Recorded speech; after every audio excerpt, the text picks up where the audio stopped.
from design to install, upgrades, and repair. If you are a homeowner or a small business needing some electrical work, call us at 402-466-6606 or check us out at hyelectric.com. We look forward to hearing from you. Welcome to the 2025 NSAA State Baseball Tournament on 93.7 The Ticket and theticketfm.com. State baseball broadcasts are powered by Game Day Men's Health, Max Tan, Doane University, Raising Cane's, and the NDOT Highway Safety Office. Now, calling all the action, here's Nick Sainert and Austin Orman.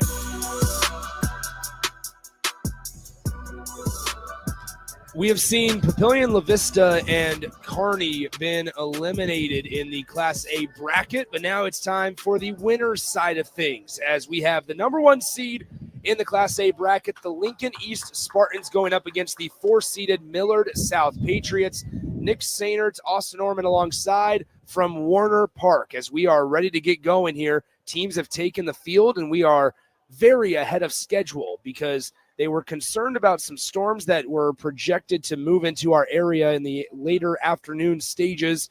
But now it seems like we might escape storms altogether up here in Papillion, Nebraska. But we'll find out. Let's start with the Lincoln East Spartans. They're going to be starting on the mound a left-handed pitcher in Jack Oler, 6'2" record on the year, a 1.32 earned run average. That Austin, this Spartans team has so many stars around that infield. A lot of guys that are stars in their roles, and a lot of guys, Nick, that have felt the pain from last year's runner-up finish. A motivated team. They stormed to the number one overall seed here in Class C with a 29-3 record. In their losses, though, wildly competitive. 2-1 to Gretna East, 4-3 to Omaha Westside, and 2-0 to Kearney. Since then, it's been a streak of 8 straight wins coming into this tournament and a 9th, including their opening round game against Papillion La Vista. A couple names gone from last year, most notably probably AJ Vasco, first baseman. But you look up and down this Lincoln East lineup for the names that you recognize from last year. Troy Pelt, Jeter Worthley, Joey Stenstock, Carter Harms, Carter McPeak, all in there ready to go here in the top of the first. We're going to tell you a lot more about not only the Spartans, but here the Millard South Patriots as the Patriots step into the batter's box and take ball one. It's Will Thomas, the center fielder.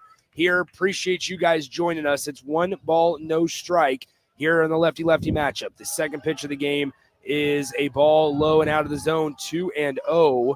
The battery, in addition to Jack Oler, is going to be Jeter Worthley behind the dish. Worthley over 121 career starts under his belt for this Lincoln East program. One of the more experienced guys behind the dish as Worthley has to go talk to Jack Oler real quick and say, lock in here as it's now 3 balls and no strikes to the leadoff hitter, Will Thomas. Thomas on the year, this Millard South Patriots team, 23-10. Thomas, 347 hitter. The 3-0 pitch is in there for a strike finally, and it's now 3 balls and 1 strike.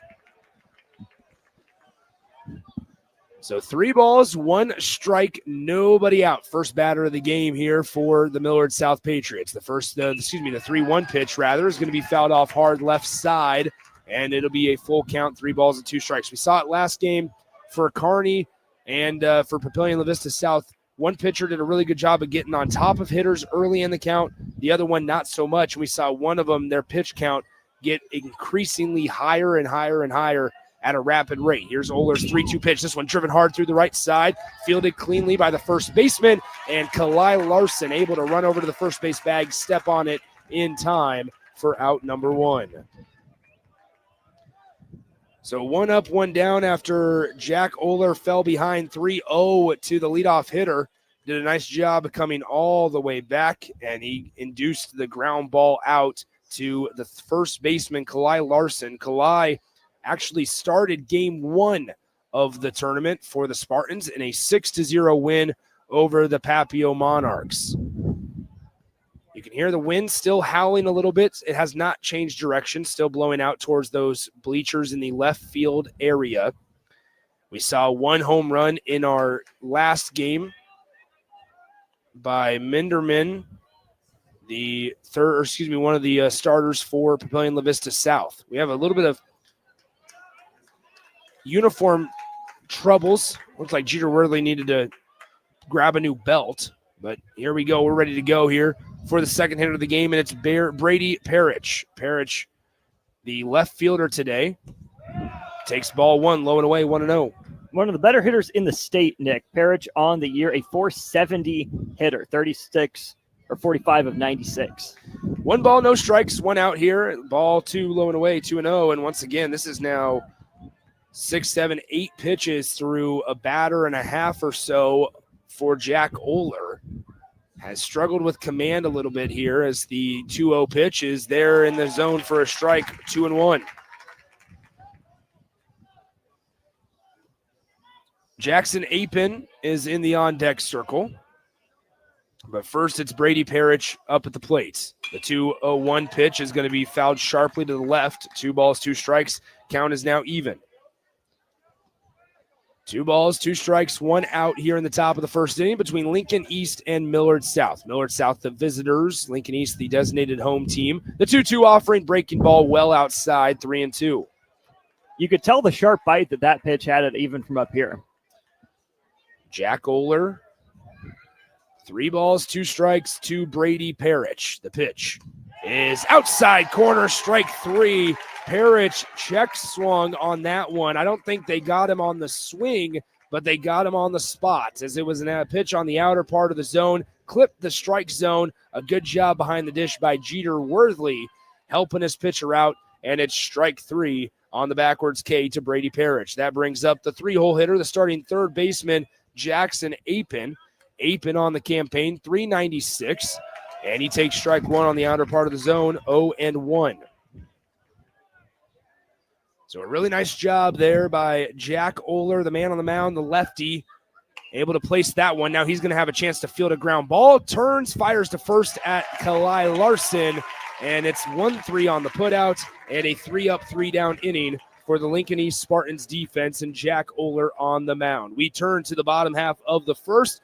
It's Lincoln East for the first time. It's Peltz, Worthley, and Senstock when we come back here on 93.7 The Ticket. Your possibilities are endless at Doane University. Discovering your life's passion is easier with options, and that's what Doane offers students. Rooted in liberal arts, you can choose from undergraduate and graduate programs, all delivering real-world experience. At Doane, we take a personal approach to education, giving you the guidance you need to own your future. It's not just our innovative learning, it's the feeling of being surrounded by possibilities that makes you different. Apply today at doane.edu/apply.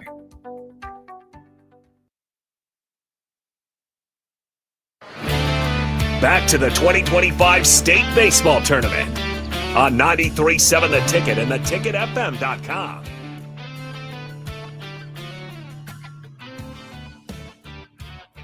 Welcome back into Warner Park. Nick Sainert, Austin Norman alongside. I want to thank all of our supporters and sponsors of high school state baseball coverage. Game Day Men's Health, Doane University, the NDOT Highway Safety Office, Raising Cane's, Max Tan, and Matt Talbot Kitchen and Outreach for their support of not only high school baseball, but high school sports in the state of Nebraska. We turn to the bottom of the first inning where Millard South will take the field for the first time. We get to see Lincoln East up at the plate for the first time here today as well. It's going to be Troy Peltz, Jeter Worthley, and Joey Senstock to start things off. They'll be facing off against the right-handed pitcher of Tyler Albert, 6'2" record on the year, a 1.98 earned run average, has some juice from the right side. That he does, Nick. Taller, lankier guy. Slow, deliberate windup. Then there's some real explosion there. Carson Durr behind the plate threw out a base runner trying to steal second base on Friday against Millard West.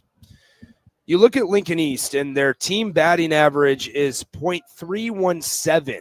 It is very dangerous. And when you can complement that, and we saw it in the top of the first inning, when you can complement that with a team ERA of 1.61 and a fielding percentage of .950, you can have some success, long-term sustainability over the course of a campaign. And this program certainly has. They're searching for their third consecutive trip to the state championship game. They won it back in 2023 for the first time in school history, lost to Millard West in 2024, and here they're the number 1 seed. It's Troy Peltz stepping in. He grounds the first pitch to the second baseman, fielded cleanly by the second baseman, as that is Logan Wick firing it over to Roy Steventon, and that is out number 1 on the first pitch of the bottom of the first inning.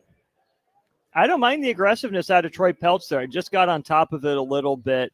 Albert certainly not overpowering. So if you're a team with Lincoln East with that batting average as a team over 300, you see the pitch you like. Sometimes it comes the first pitch of the at-bat or the game in this case.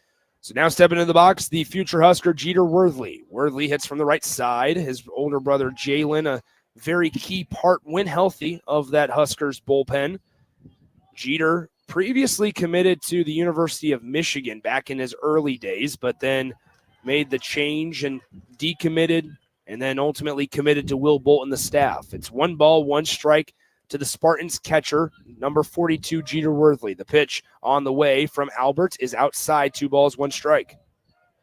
Jeter used to be doubling as a quarterback for the football program, but then decided to hang up the football cleats and only do baseball as he watches ball 3 outside, 3-1. He was special as a quarterback, really, really strong at moving on the run and able to make some exciting plays with his feet. Here, though, 3 balls, 1 strike, and he takes strike 2 as he tossed the bat back to the dugout, takes strike 2, so he'll have to go pick it up again. His teammate Joey Senstock hands him the bat, and we're back in there ready to go for the full count pitch. Really great way to make friends with the umpire as a catcher. 3 balls, 2 strikes. Here's the pitch. He hits this one on the ground to the right side. Wick over to Stevenson again, and it's another 4-3 ground out there for out number 2. Nice start here for Tyler Albert. Been able to command the zone decently well, and he's been able to get 2 ground ball outs. This is a strong infield behind Tyler Albert, an infield that has seen some baseball games. Logan Wick, Jackson Apin, and Blake McAndrews. Apin and Wick were both members of the state tournament team last year. Stepping in, another future Husker, Joey Senstock. He takes 1 ball outside, now 2-0 on the outside fastball, and it's going to be 2 balls, no strikes coming up to Joey Senstock. Senstock on the year, 311, 4 home runs, 30 runs driven in. 3 balls now, no strikes to Joey Senstock, the starting shortstop for the Lincoln East Spartans. Out of the windup, here's Tyler Albert's 3-0 pitch, well outside, and it's a 4-pitch walk with 2 outs here in the bottom of the first inning. So now walking up to the plate, it's Carter Harms. Harms, the starting third baseman. He hits from the right side, Carter Harms does. Senstock will occupy first base now. Harms, the future South Dakota State Jackrabbit, hits .312 on the year with 2 long balls, 28 runs driven in. He's also hit 8 doubles this season. Takes ball 1. That's now 5 consecutive balls thrown by Tyler Albert. 1 ball, no strikes, 2 outs here in the bottom of the first inning. A quick pick over to first base. Senstock was still standing on the first base bag. And Albert still threw over there. 1 ball, no strikes, 2 outs here in the home half of the first. Harms, the hitter, on the right side of the plate, facing the right-handed pitcher, Tyler Albert. The pitch on 1-0 is outside. That's now 6 straight. 6 consecutive balls thrown by Tyler Albert. 2 balls, no strikes, 2 outs, bottom of the first, rather. He comes set at the belt. Lifts the leg and fires. Once again, ball 3 outside. You saw Jeter Worthley, Nick, after Jack Oler struggled a little bit in the top of the first. Took a sec, stood up slowly, walked the ball out about 10 feet, and then gave him a flip. Carson Durb doesn't look like he said anything. It's just been business as usual for him. 3 balls, no strikes, 2 outs. And Albert steps off the back of the rubber. Will reset and do it again at 3-0. Clearly not comfortable. And you would imagine that if you're Lincoln East and head coach Michael Lanik down at third base, you would say, we're going to hold until we see, well, now that's ball 4, 8 consecutive. We're going to see at least 1. And a lot of times wouldn't be opposed to saying, let's go ahead and just watch 2 go by. And that doesn't mean you don't sit there and you don't load and take the bat off your shoulder. That's not what I'm getting at. It's be in tune with the moment, but also realize that this is a guy that in over half of his pitches that he's thrown this inning, they've been balls. And so, especially to the tune of 8 consecutive, maybe you take a second and you see 1 or even 2. I think that's the move, especially too with a sophomore at the plate here in Kalai Larson. Clearly a guy that Lincoln East trusts. I mean, on the mound, a 4-0 record. He started game 1 of this state tournament. A 405 hitter in his own right. But as a sophomore, it's easy to let the moment get too big for you. So if I'm Coach Michael Lonick, I'm saying, you know what, Kalai, let's see 1 or 2. Yeah, Kalai hits .412 at the plate, has 10 doubles on the year. Here's the pitch on the way, and the strike is finally in there for for Tyler Albert against Kalai Larson. Runners on first and second, Senstock at second, Harms at first. It's the 5th hitter in the Lincoln East lineup. Still scoreless here between the Patriots and the Spartans. The pitch from Albert on the way outside, ball 1.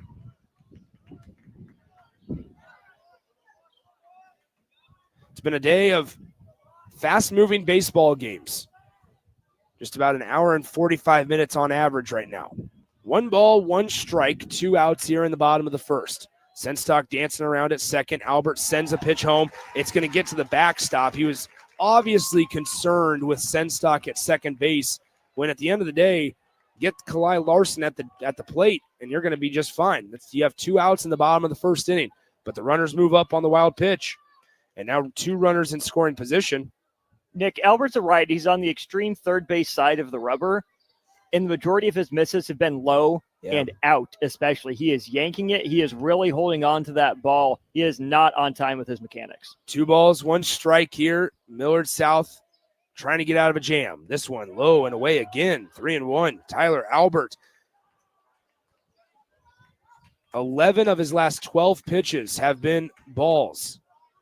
3 balls, 1 strike, 2 outs, bottom of the first inning. Runners are on second and third for the Spartans of Lincoln East. Here's the 3-1 offering from Albert. Low and away again, ball 4.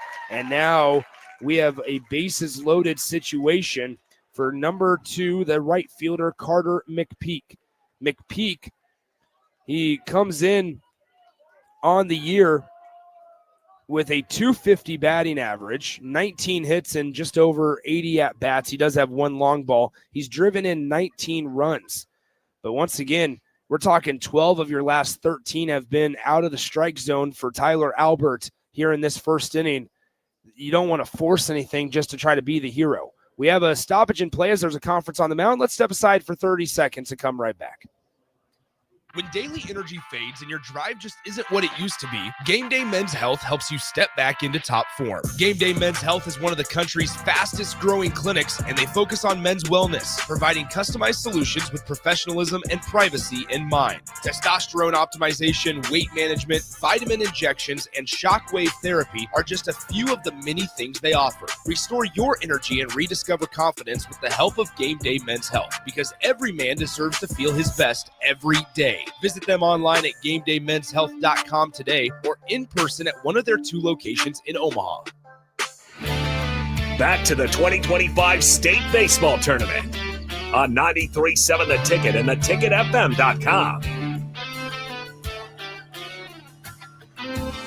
The first pitch of the at-bat to Carter McPeak is a ball, low and away, 1-0. He is the 6th hitter in the Spartans lineup. The bases are juiced. 1 ball, no strikes. Here's the pitch from Albert. Outside, ball 2. And we continue to say the incredible statistic of 14 of his last 15 pitches have been balls. It's resulted in back-to-back-to-back walks to walk the bases loaded. 2 balls, no strikes. You got to get something over the heart of the plate if you're Tyler Albert. The pitch on 2-0. Low and away, 3-0. And if you're Carter McPeak, that bat does not come off your shoulder. If you're Millard South, you're already walking a very fine line. Nobody throwing in the bullpen for them. I get it. It's the first inning. There are 2 outs. But holy cow, Nick, this is a winner's bracket game. It's an important one. No, it's not an elimination game, but you set yourself up in great position if you're able to take the first 2. Someone's got to beat you twice. And now that is the 4th consecutive walk for Tyler Albert, as now he has walked in the first run of the game. Lincoln East takes a 1-0 lead. Everybody moves up 90 feet, and the bases are still loaded with 1 run in for the second baseman, Brody McIntyre. McIntyre, number 6 for the Spartans, steps into that right-handed batter's box. The first pitch outside, once again, 1-0. And now it looks like Millard South is going to get a body warming in the bullpen. They've already used 1 mound visit this inning, so the next one will have to force their hand in making a change on the mound. The second pitch of the at-bat, guess what? Outside again, 2-0. Starting to feel like Tom Hanks in Groundhog Day a little bit. I mean, it is the same miss in the same spot. 2 balls, no strikes, 2 outs here in the bottom of the first. Remember, 2 up, 2 down was how we started this, and then a 2-out walk, as this one's going to be in there for a strike, 2-1. And maybe a little bit of help from the guy behind the catcher, Carson Durr, the home plate umpire, maybe helped him out a little bit with that friendly call. 2 balls, 1 strike, 2 outs here in the bottom of the first. Here's the pitch from Albert. And outside, ball 3. And this is one thing I will say is at the end of the day, you have Millard South where they could get out of this if they're able to make a pitch here with limited damage. 3-1 is the count. This one swung on, fouled back, and it's 3-2. Because here's the thing is if you sit here and if you're Tyler Albert, yeah, your pitch count has certainly been, is certainly a high number. It's been driven up there a little bit. You have a chance to limit damage here. You look up and you only give up 1 run. You can turn that into a glass half full idea. 3-2 pitch, 2 outs, bottom of the first. Swung on, fouled off right side, and it's going to be a redo of 3 balls, 2 strikes. To your point, that's pitch number 28 of the first inning there, Nick. Runners were off with the pitch there. Understandably so, 3-2, 2 outs. Lincoln East already leads at 1-0 in the bottom of the first. They've had 4 consecutive walks, and they're off again as that one is ball 4, and Lincoln East is going to take a 2-0 lead. That is the 5th consecutive walk for Tyler Albert on the mound. Coming in to score was Carter Harms. Kalai Larson will move up to 3rd. Carter McPeak moves up to 2nd, and Brody McIntyre occupies first base. That brings up the 8-hitter in the lineup for the Spartans, Lewis Cockle. Cockle, the left fielder today. He will take strike 1 on the outer part of the plate, 0-1. Still plenty of time for Millard South, obviously. Plenty of time to come back and do your thing. You're down 2-0. No balls, 1 strike, 2 outs in the bottom of the first. The pitch from Albert. Down the middle. Once again, 0-2 now. To Lewis Cockle, the 8-hole hitter in the Spartans lineup. Bases are loaded. Here's the 0-2 pitch. And it's just outside, 1-2. That's a good miss. That was close. That was located low and away where Carson Durr wanted it. That's a good miss at 0-2. So now 1 ball, 2 strikes. Here's the pitch. And it's just outside, 2-2. Fastball might get that call. Breaking ball tailing away, tougher to get. 2 balls, 2 strikes, 2 outs, bottom of the first, and Lincoln East has put up a 2 spot.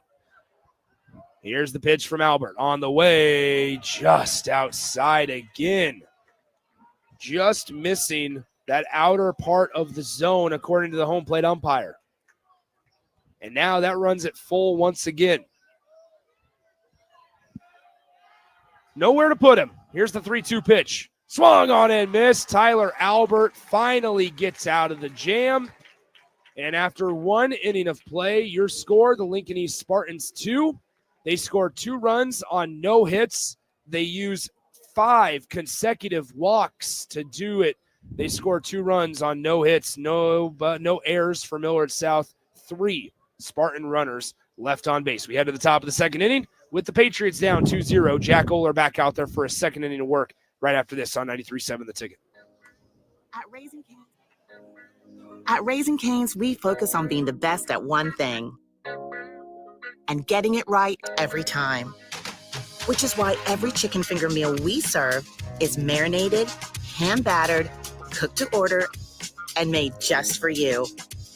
Quality isn't complicated, and our menu is proof. Raising Cane's Chicken Fingers, one love. Skip the line and order with our app or online. Back to the 2025 State Baseball Tournament on 93.7 The Ticket and theticketfm.com. So a frustrating start on the mound for Millard South pitcher Tyler Albert, but Now it'll be Millard South's turn at the plate. They'll send up 4, 5, and 6 for this one. Braden Swaney is the first hitter due up. He's the right fielder hitting out of the cleanup spot for the Patriots. Millard South went 3 up, 3 down in that first inning against the left-handed arm of Jack Oler, who's back out there starting from his windup and fires home. Breaking ball inside part of the plate. First strike, 0-1. So no balls, 1 strike, nobody out here at top of the second inning. Oler collects, fires. This one fouled back to the nets. Quickly 0-2. And this is where it has to be a no-nonsense type of inning. You feel like if you are Lincoln East, you got a lot of the momentum kind of just given to you, but you'll happily take it now. You had a lot of the momentum given to you thanks to Tyler Albert in that bottom of the first inning. You don't want to make this inning take longer than it needs to. Come in, throw some strikes, get your bats back up to the plate, because when you come back up to the plate in the next half inning, it's going to be 9, 1, and 2 hitters due up for the Spartans. Breaking ball, rolled over, foul ball, and we'll do it at 1 ball, 2 strikes. We should note that is much easier said than done against this Millard South lineup with Swaney, Durr, and Carroll. Oler, 1-2 pitch. Same thing. Ground ball fouled off right side as it goes towards the Patriots dugout on that first base side. And it's once again 1 ball, 2 strikes. Here's the pitch from Oler. Breaking ball, and it clipped him.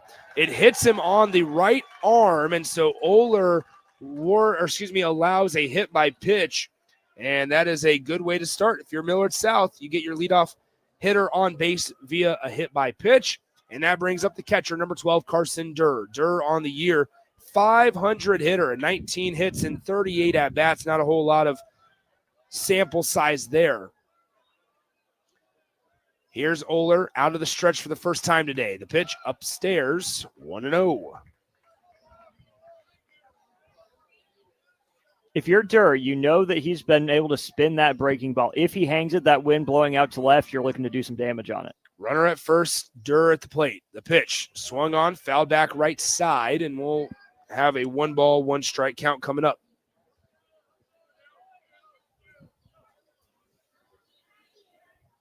The light's still on. It looked like the sun started to peek out here at Warner Park in between games, but it's hidden behind some more clouds.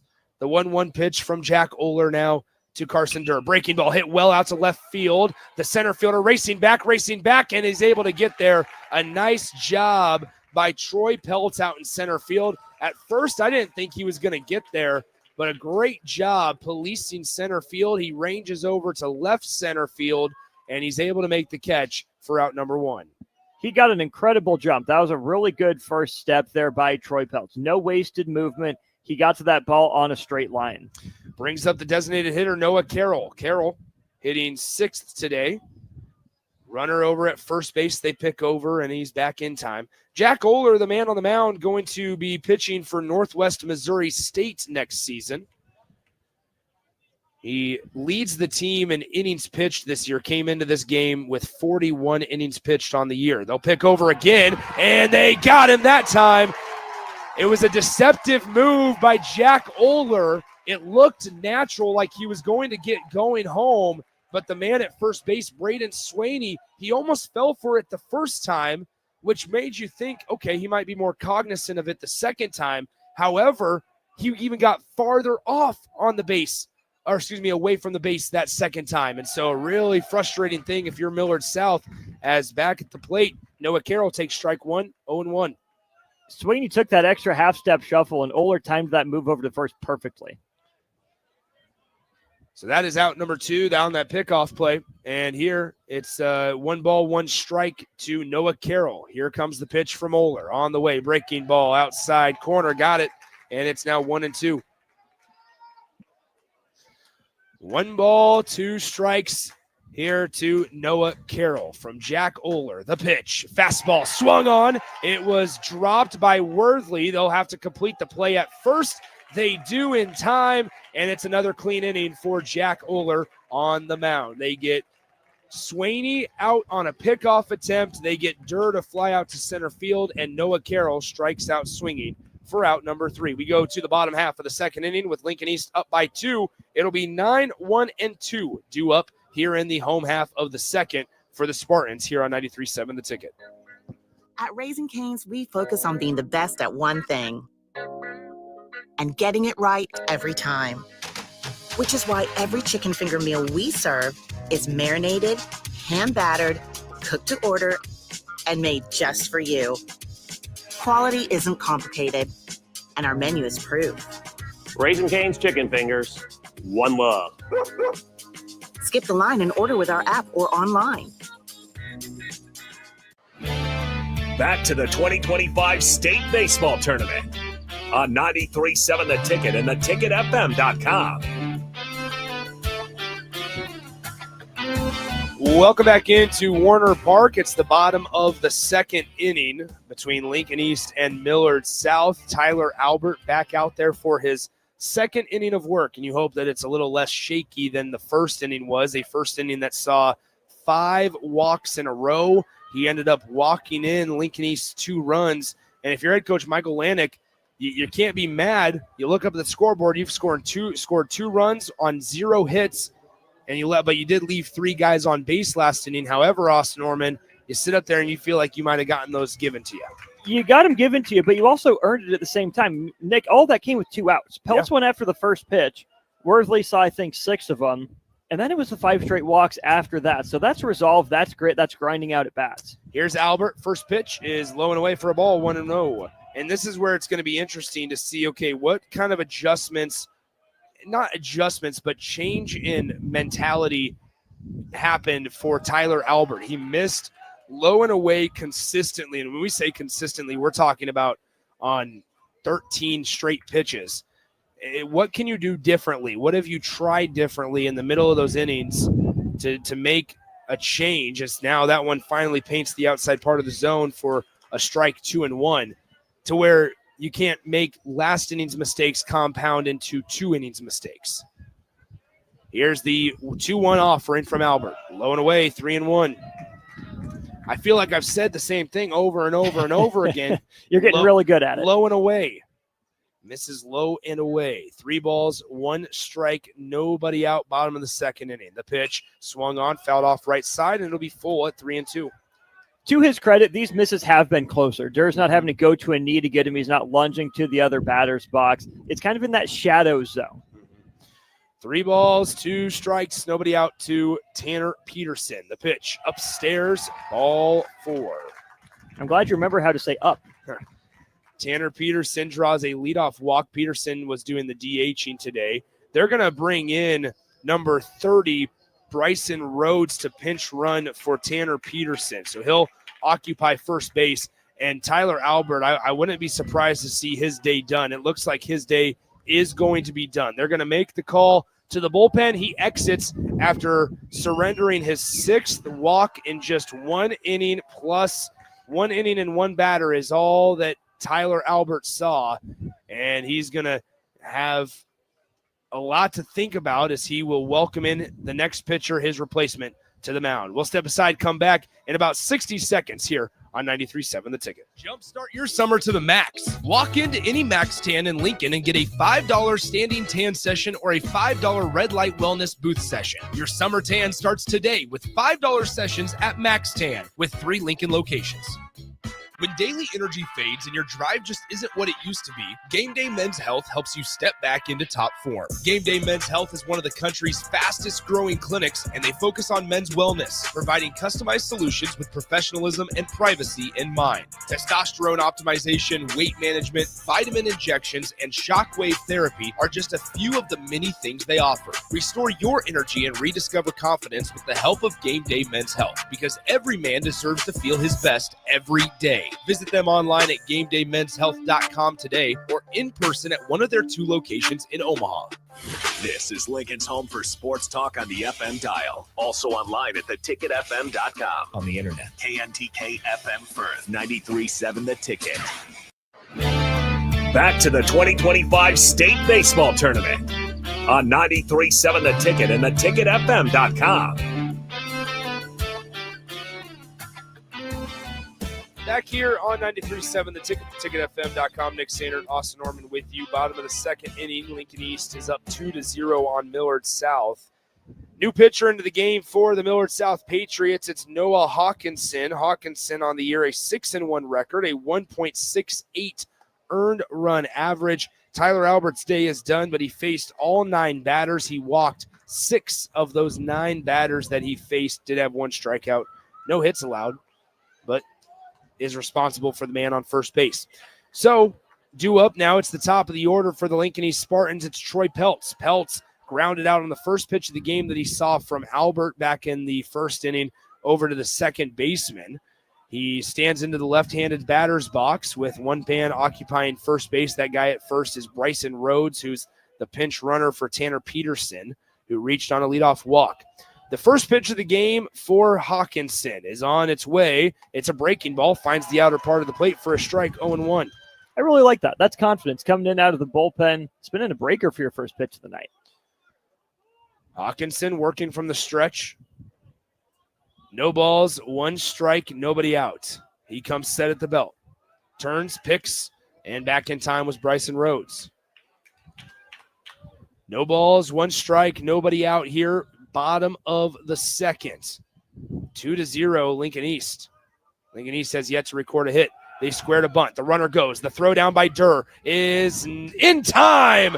They get Bryson Rhodes out at second base, and maybe that's the jump start that the Millard South Patriots need. The breath of energy from Carson Durr gunning down the base runner at second base was able to take care of business, and it's 1 out here in the bottom of the second. The 0-2 pitch is swung on, fouled left side, and it's going to be done once again at no balls, 2 strikes. You credit the pickoff attempt that Rhodes nearly got caught at. He had to shorten his lead about a half a step. Not a perfect throw from Durr, but good velocity on it. Really good quick tag from McAndrews at short. No balls, 2 strikes, 1 out. The pitch, low and away, ball 1. It's 1-2. 1 ball, 2 strikes, 1 out. The pitch on the way, swung on, rolled over, but foul. It's going to be just right of the first base bag. And Peltz will do it again at 1 ball, 2 strikes. That is the first out of the inning, by the way, on that throw down to second base. He was caught stealing for out number 1. So now here's Peltz. 1 ball, 2 strikes. Coming set and firing home. Inside, just missed, 2-2. We'll see if that invigorates a little bit of life from this Millard South bench.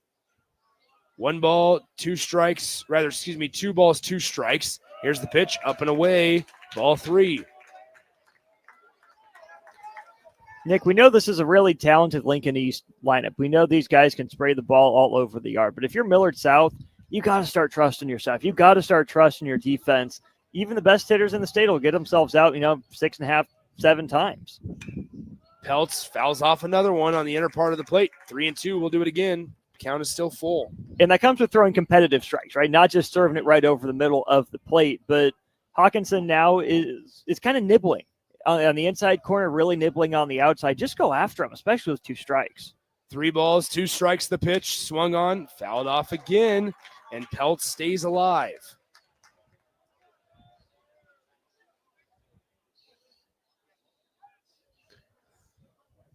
Hawkinson came in for to relieve Tyler Albert. Here's the pitch on 3-2 in the dirt, ball 4.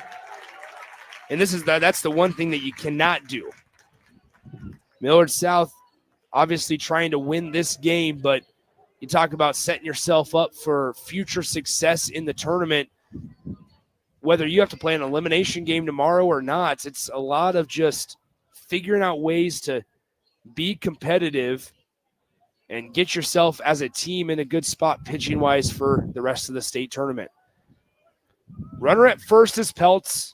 Jeter Worthley steps in. Worthley, ball in the dirt. It goes through the legs. Durr is not even going to worry about throwing down to second base. It went through his legs, and that's ball 1. Advancing to second without a throw is Troy Peltz. Not the best ball dirt read there from Peltz over at first base, but it squirted through the legs of Durr. Peltz more than enough speed playing center field to still get to second base anyways. Yeah, we saw Peltz track down a ball in the gap last half inning. Here's the pitch. Swung on, fouled off, right side, out of play, 1-1.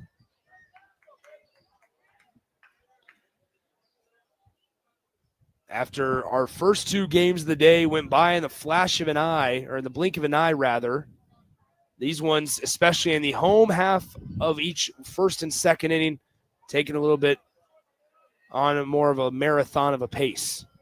Here's the pitch, grounded right side. The second baseman, Landon Wick, strolls over, throws it to first in time. They're going to try to send him home. The throw is going to beat him, and they tag Troy Peltz out at home. We saw Lincoln East do that on Friday. Papio was not ready for it on Friday, but today Millard South answered the call. Great job not only by the first baseman for Millard South, Roy Steventon, a good job by Logan Wick, the second baseman, ranging over to his left, deep in the hole, made a tough sidearm accurate throw, but then good job by Steventon throwing an accurate ball to the catcher, Carson Durr, who applied the tag and did not try to go greet the runner. He tagged the spot for out number 3. We head to the third inning here at Warner Park. We'll be back in 30 seconds on 93.7 The Ticket. I got to see my brother get married. I would have missed my dad's birthday. Because I wore my seatbelt, I had the privilege of being part of this special day. I got to go home and see my family again. Does it click yet? Brought to you by NDOT Highway Safety Office. I would have never had the chance to see my daughter become a doctor. I was able to go to my brother's graduation. I wouldn't have adopted my first pet. And then it clicked.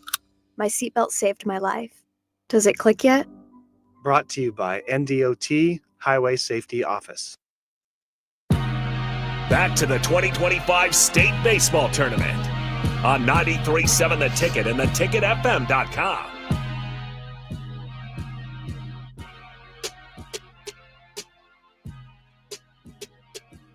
Nick Sanders, Austin Norman back with you, top of the third inning, and an inning in the bottom half of the second where it looked dicey for just a moment. Lincoln East unable to get any more runs to add to their 2-run advantage. So in the top half of the third inning, it's 7, 8, and 9 hitters for the Millard South Patriots. And more importantly, here's Austin Norman. I don't know about more importantly, but I am indeed here. Beautiful day for baseball. Great weather. No rain. It's holding off, so we appreciate the cool. We appreciate the breeze. Fans continuing to make their way out. Millard South down at the first base line to our right. Lincoln East, the third base line to our left. Here's lefty Jack Oler. His first pitch swung on, fouled back to the screen by Blake McAndrews. So Oler jumps ahead 0-1. McAndrews this year hits .375. He's 33 of 38. Scored 33 runs, driven in 23. Oler has been efficient. He just threw his 28th pitch of the game. The lefty kicks and deals. McAndrews shows bunt, but takes the breaker for a strike, 0-2. Oler's a tall lefty, hides that ball well. He's set to deal the 0-2, fastball outside, 1-2. Millard South had Braden Swaney reach base on a hit by pitch. He was picked off for the first out of last inning. McAndrew gets the first hit of the day for either side. He laces a single down the left field line. Aggressive turn, but he'll retreat to first base. Leadoff man aboard for the Patriots in the top of the third. And that's what you got to do. You got to realize, I think, if you're Millard South, you've been here before, obviously, but if you're head coach Greg Geary, you're sitting here telling your guys, look, it's not a tall mountain to climb here. It's 2 runs, right? Start piecing a couple of things together, and you don't know what can happen. How about this? I mean, Millard South with just their first hit of the game, but Lincoln East hasn't necessarily been able to put bat on ball that easily either. Aggressive swing and a miss from Roy Steventon. He swung through it. He's down on the count 0-1. Steventon playing first base today in that right-handed batter's box. McAndrews away from first. Oler gives him a look. A long look. Now he raises the right leg and fires. Steventon shows bunt, pulls back, takes a called strike, 0-2. Not much conviction behind that square attempt at the bunt. Makes me wonder if that was just put on to show it, just to threaten it. But now Stevenson down 0-2. He's playing defense. Pick over to first by Oler. McAndrews leaned towards second, but got back in plenty of time. You got to, if you're Millard South, you've already been picked off once. You have to figure out a way to where if you're not going to go on first movement, take a step back to the bag and make sure that Oler goes home. It's a really good move over there. Oler brings it home. Stevenson fouls it off just over the press box. No, it clipped it and bounced back into play, 0-2. You got to pick one or the other because doing what you're doing hasn't necessarily worked for you on the base paths if you're Millard South. Not that you've had much to work with, only that one base runner by Swaney before McAndrews lined the single to left. Oler kicks and deals, slide step this time. Fouled off again by Stevenson, this time to the right. So Stevenson has stayed alive, fouled off a couple pitches from down 0-2 in the count. Righty's in the box, lefty Oler set to deliver. That time he throws over to first. McAndrews back in plenty of time. It looks a little more dramatic, Nick. A higher leg kick from Oler when he's starting to throw over to first base. Well, and you have to make sure you establish that 45-degree angle. And there's another one shot down the left field line, twisting into the corner and fair. It'll be a double for Roy Stevenson. McAndrews will be held up at third base. So the first two batters on the top of the third lace the ball down the left field line. It's a single for McAndrews and a ringing double off the bat of Roy Stevenson. The Patriots are in business, runners in scoring position, nobody out in the top of the third. I mean, and you look at, okay, what could you do here, right? Logan Wick, your 9-hole hitter, is due up. You have Will Thomas in the on-deck circle, close to a 350 hitter. You have Brady Purich and Jackson Apin due up after him. You talk about continuing to move the line, right? Continue to move the line. Runners are on second and third. This is the Pius the 10th in me talking, but I would absolutely think about with your 9-hole hitter here, throwing on what we call a safety squeeze. You're obviously not committing to going home. You have to read speed and direction of the bunt down the first base line. But if you're even with the third baseman, you're able to get 30 feet off the bag more than likely, or maybe 25 feet off the bag. You only have to run then 65 feet. Read speed and direction. It starts with Logan Wick at the plate, laying down a good bunt down the first base side somewhere where Oler, who's a lefty, he's going to be falling off to the right side of the mound, to the third base side of the mound. Figure out a spot to place that bunt down, move runners over, you score one run in the matter, and then you're just a base knock away from your top of your lineup from tying this game in the top of the third. Lincoln East just held a conference on the mound with the entire infield. Third baseman will be playing even with the bag. That's Carter Harms. First baseman Kalai Larson way in on the grass. Here is Logan Wick, the junior second baseman, a 275 hitter. He shows bunt late, pulled it back, 1-0. And especially, I mean, Oler's done a good job of establishing that fastball in the outer part of the plate. That's the ball you're looking for right now. It's easy to bunt that ball in fair territory. It doesn't have to be down the foul line. It has to be in line, just in play. Now an inside move, pick back to second base. Stevenson back in plenty of time. Second baseman came thundering over. Interesting to note here, too, at third base, Nick, McAndrews getting a walking lead. He's not taking a normal, steps off the bag lead and then a shuffle.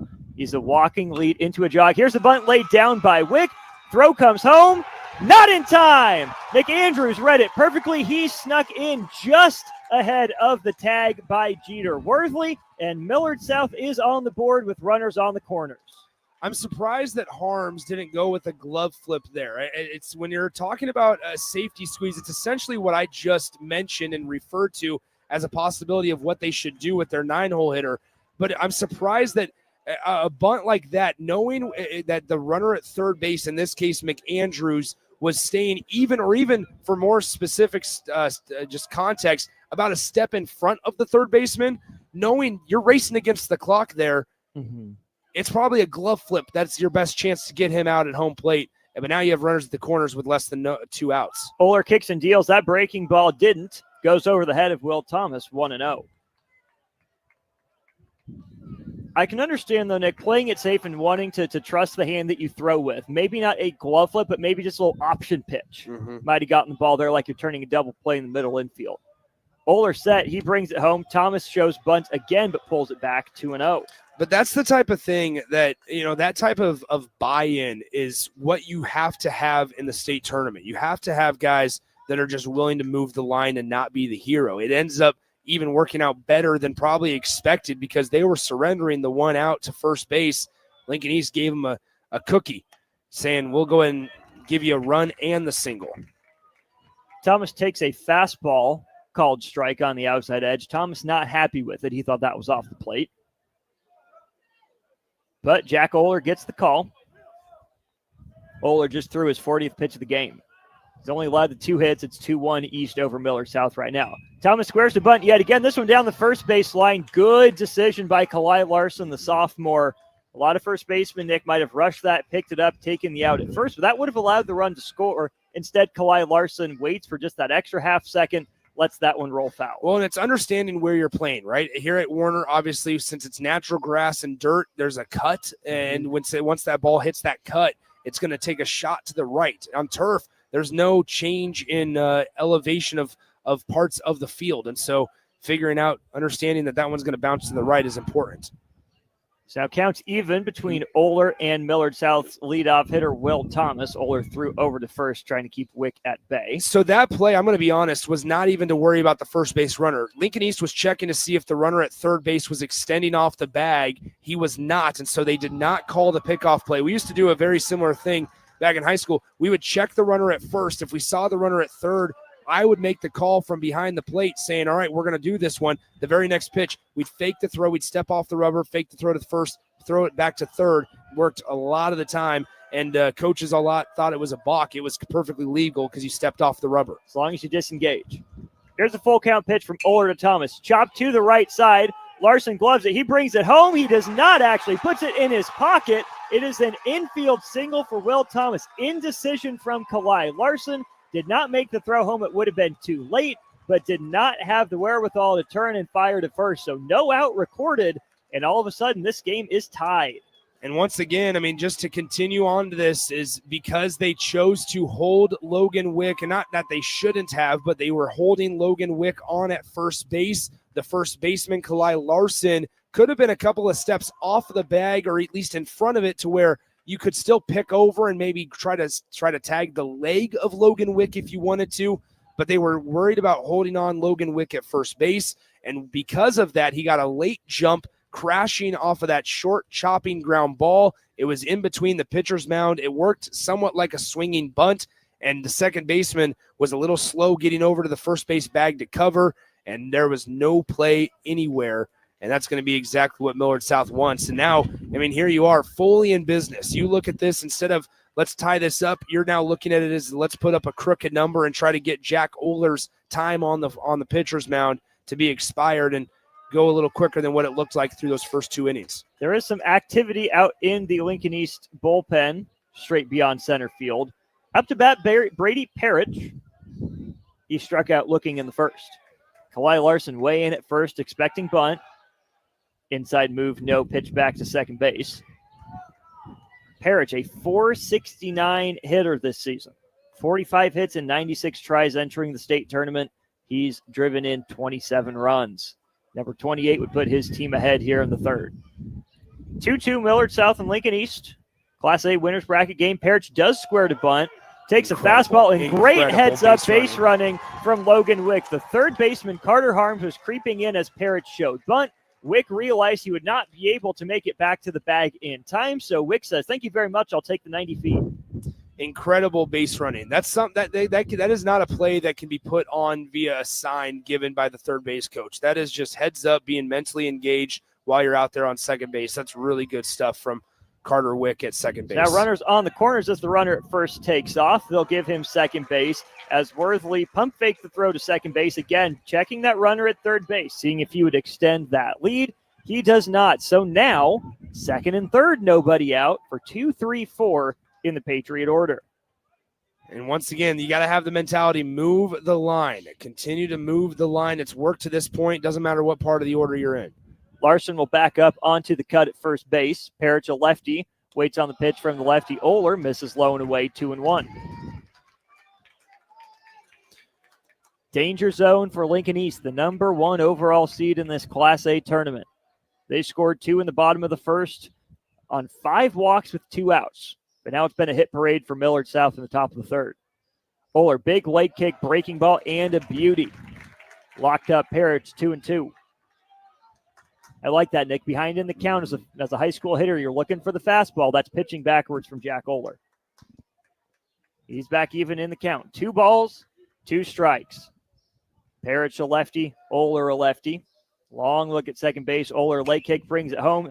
Tapped in front of the plate. Jeter Worthley picks it up in fair territory. Couple checks of the runner at third base. Great work by the Lincoln East catcher, freezing the runner at third base, knowing that since he only had to take 2 or 3 steps out of that catcher's box, he had plenty of time to make sure Logan Wick didn't go anywhere. Yeah, I mean, we know it, right? It's a lot harder. It's easier said than done to lose composure, right? The bullets are flying. You're looking at third base. You're checking him checking him 3 times, and you see the one thing that I would tell Jeter Worthley, create a lane, establish a lane for yourself so you're not throwing over the left shoulder or helmet of the base runner. But nonetheless, it did a really good job. That's an experienced play from Jeter Worthley. So here's 3-hole Jackson Apin. The righty stands in, playing third base today. 39 runs driven in on the year. One other thing, just as I can appreciate with Jeter Worthley, is he does something that not a lot of high school catchers do behind the dish, and that's what we call let a ball be a ball, right? You see so often every catcher tries to frame and make every pitch a strike. He allows a ball to be a ball. It actually benefits his pitcher in the long run. Oler brings a fastball home. Apin fouls it back to the netting, 1-1. Saves some energy for himself behind the dish. Not going to say high school umpires are bad. They certainly do the best they can. Some of them are influenceable. Others of them would take it as an affront. 100%. Come on, how bad do you think I am? So it's 1-1, count even, 1 ball, 1 strike, 1 out. Apin swings, chops it down the third base line, and foul. It can also just later in the game, what I mean by that is if you can strategically expand the zone as a catcher, you can start with it in the first 2 innings or so, right on the plate, right? Chalk, and then expand, right? Go a baseball out by the 5th inning. Then you find yourself in the 7th inning, you've stretched that umpire, his zone, up to 2 or 3 baseballs outside of the actual strike zone. Oler brings it home. This one popped up down the right field line. Larson giving it a look. He'll fire home. Good job smothering it there by Jalen Worthley. So Apin pops out in foul territory to first base. And now Lincoln East just 1 out away from limiting the damage. Good couple hard steps there from Will Thomas to draw the throw. Larson did fire it home. Not the greatest throw. Worthley went up the line and smothered it to make sure it didn't get past him and score the go-ahead run. So Apin pops out. The second out of the inning. Here's Braden Sweeney, leading RBI man on this team. He's driven in 42 this year. 2 more out there for his team in a tie game in the top of the third. Sweeney drove in 2 with a sacrifice fly. One of the weirder plays I've seen in baseball. This one driven in the air. Medium depth. Right fielder comes in. 2-hand catch. And Sweeney is retired. So both sides now have had some traffic on the base paths. Have gotten 2 runs out of it, but certainly not maximized their advantage. It's 2-2, Millard South and Lincoln East. The home Spartans are coming to bat after this on 93.7 The Ticket. Your possibilities are endless at Doane University.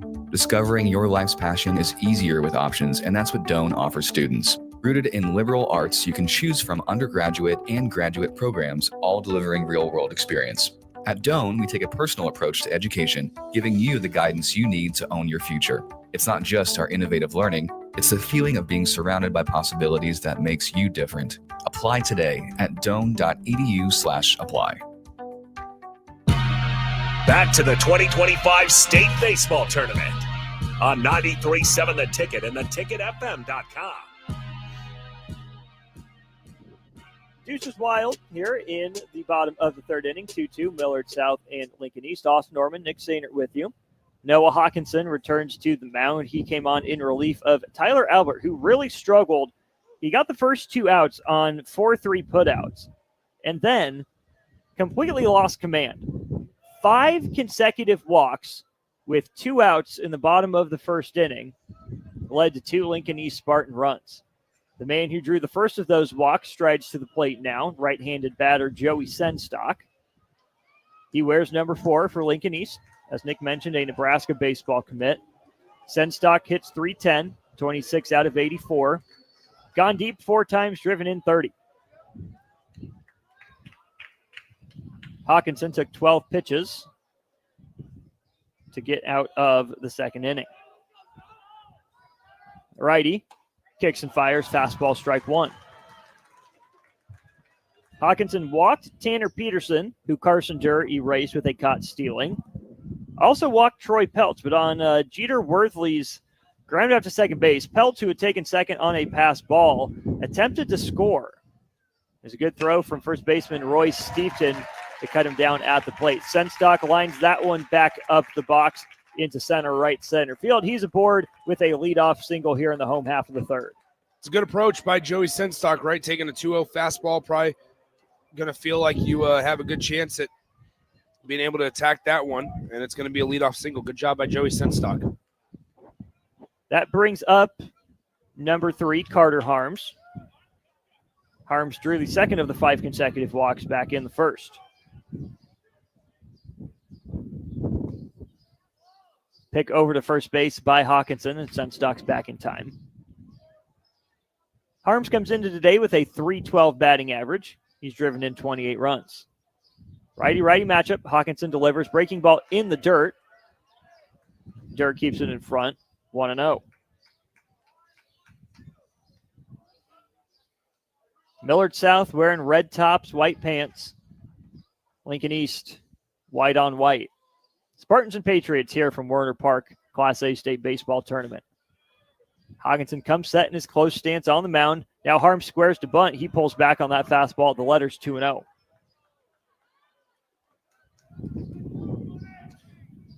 Wind's blowing 14 miles an hour right now here at Warner. Looks like the rain might touch us at 4:30 or so this afternoon, but been dry all morning, which is a big key. Been able to get at least 2 games in. We're going to get this one in, and the real question mark is the one that's to come later on this afternoon.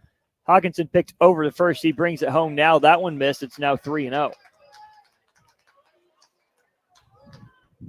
As Nick probably mentioned a couple times, we went to the rolling schedule here in Class A, which means we don't have the full allotment of time between games.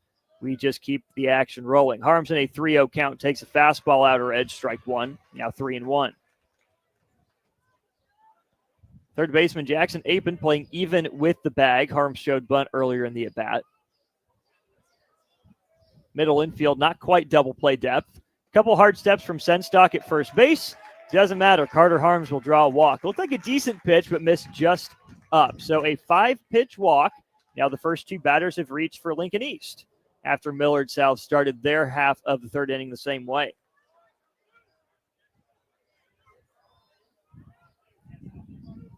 It'll be interesting to see what Coach Lanik wants to do down at third base. I would imagine we'll see Kalai Larson square around a bunt, but also Lincoln East real creative in situations like these that we'll see what they decide to do. Corners way in on the grass for Larson, who lays down a beauty of a bunt. Hawkinson off the mound. His throw to first just in time. He got Larson by only half a step, but the sophomore first baseman does his job. He moves the runners up 90 feet. That is textbook high school baseball. Yeah, it is, right? And this is what I like to see. I mean, honestly, from both of these guys, or both of these teams, we saw the leadoff hitter for Millard South, Will Thomas, squaring around a couple of times. We saw Brady Perch doing the same thing. We now see a 5-hole hitter on Lincoln East lineup do it. It doesn't matter where you're at, right? If the situation is calling for you to do something, you got to be able to do it. Number one, willing to do it. Number two, able to do it. And Kalai Larson was able to. Carter McPeak takes a fastball for strike one. He's the 5-hole hitter today. Second and third one out for McPeak, who this season has driven in 19. He hits 250 from the right side. Hawkinson set. He kicks and delivers. McPeak skies this one down the right side. Going to be a long run. First baseman Steveton is there. The runner takes about 40 feet of a lead, but then retreats back to third base. Really good hustle by Roy Steveton. He was not able to get behind that ball. He did a great job of securing it with 2 hands, setting his feet and making an accurate throw home to Carson Durr to hold the runner at third for a key second out of the inning. Yeah, glove side turn. Great job by Steveton over there in foul territory. I talked about it ahead of the first game this morning. Is these guys played at Tally Anderson Field on Friday. Lot less room in foul territory at that field than there is here at Warner Park. Great job navigating foul play and being able to throw it accurately then home and force the runner at third, Senstock, to retreat. Leadoff, single, and a walk. Those runners now stand at second and third for number 6, Brody McIntyre. He drew the final of the walks there of the 5 consecutive in the first inning, drove in a run. McIntyre swings, chops the 0-1 down the third baseline, now down in the count 0-2. And this would be a big win. This would be a big win for Hawkinson on the mound, right? You induce some damage in the start of the inning, but you're able to kind of just get some soft contact and get out of it one pitch away. Hawkinson set at the belt, breaking ball, chopped back up the middle, going to be a tough play. McAndrews is there over the bag, throws to first just in time. The stretch from Steveton, and the threat is extinguished. No runs come of the hit and the walk. This game remains knotted at 2 as we head to the 4th inning. Patriots 2, Spartans 2 in the Class A state tournament on the ticket. Jumpstart your summer to the max. Walk into any Max Tan in Lincoln and get a $5 standing tan session or a $5 red light wellness booth session. Your summer tan starts today with $5 sessions at Max Tan with 3 Lincoln locations.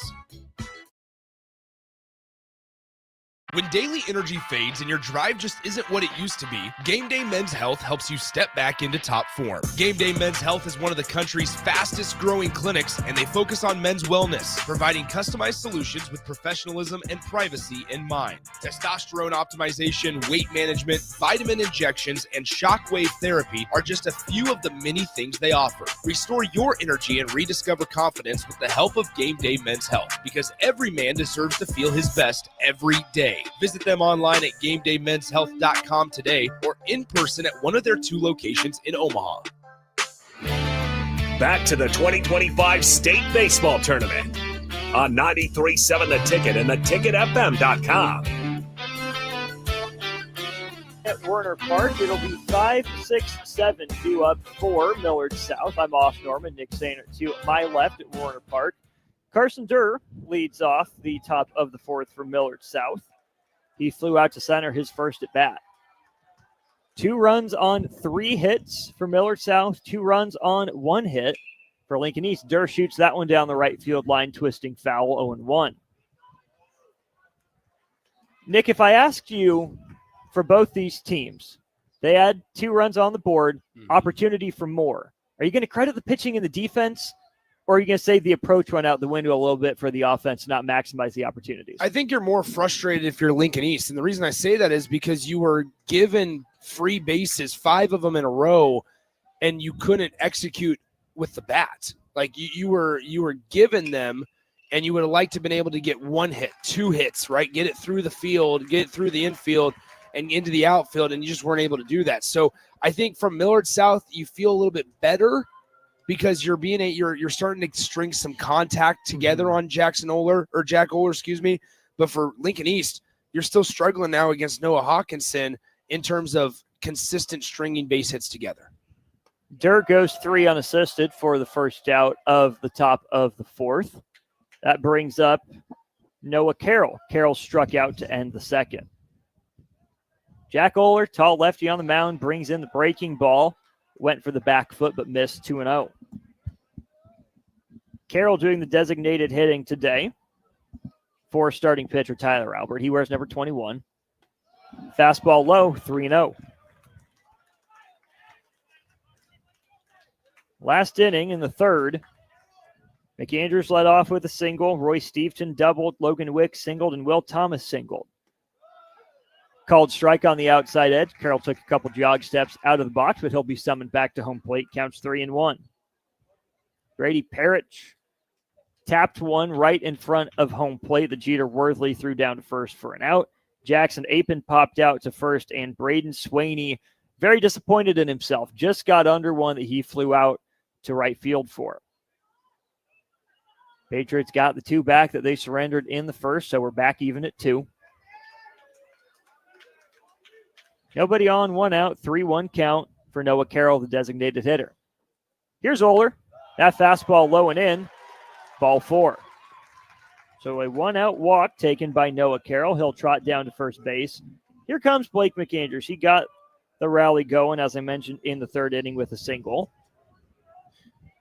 Jack Oler done a good job so far limiting free passes. That's just a second free base that he's given up. The other one came in the 2nd inning to Swaney on that hit by pitch. So he's done a good job commanding the zone today. Missed up and in with that one for ball one on Blake McAndrews. 3 out of every 8 on the year. 375 battered. Jeter Worthley wants to have a chat with Oler. A brief one. Does the obligatory pat and takes a jog back to home plate. 3:33 p.m. here at Werner Park in our 4 o'clock start. McAndrews gives the bat a little bit waggle as Oler gives a long look over to first base. Carroll's not going anywhere. McAndrews lines that one over the head of Senstock toward the left center field gap. They'll make the turn. The relay throw hits in the back. Up with it is the third baseman, number 3, Carter Harms, but good aggressive base running. Carroll goes first to third on the second single of the day from Blake McAndrews. Millard South in business again. Runners on the corners, 1 away. Yeah, good job there by Noah Carroll doing the running around the second base. He had that baseball in front of him the entire time. The left fielder for Lincoln East, Lewis Cockle, didn't take the greatest angle at it. Coach Lanik is going to talk to Jack Oler here, so we have a second to discuss that. Wouldn't be surprised to see maybe a change be made here just from a pitch count standpoint to see if Jack Oler is going to be needed later this week. However, what I was going to say is a great job by Noah Carroll, because he had that play in front of him as he rounded second base. That play was being made in left center field. He did a really, really nice job of reading that, hey, you know what? The left fielder, Cockle, didn't do a great job at establishing an angle to that ball, and he realized that, you know what, I can go ahead and try to stretch this to a 2-bag. Talking about that angle to the ball, Cockle was moving to his left, trying to throw back to third. Got to take maybe a little deeper angle, try to get behind the baseball, get your momentum going forward. We'll have a call to the bullpen here for Lincoln East. Spartans and Patriots tied at 2 in the top of the 4th. We'll step aside for 60 seconds, break down the new pitcher and the situation on the other side here on the ticket. I would have never had the chance to see my daughter become a doctor. Because my mom wore her seatbelt that day, I get to hug her when I go home. And then it clicked.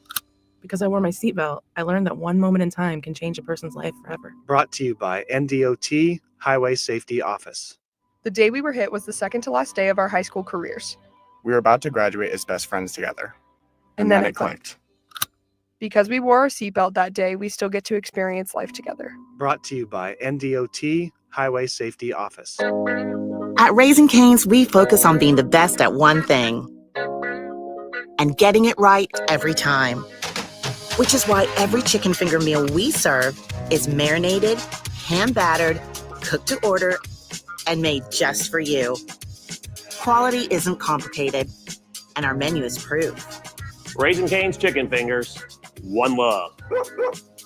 Skip the line and order with our app or online.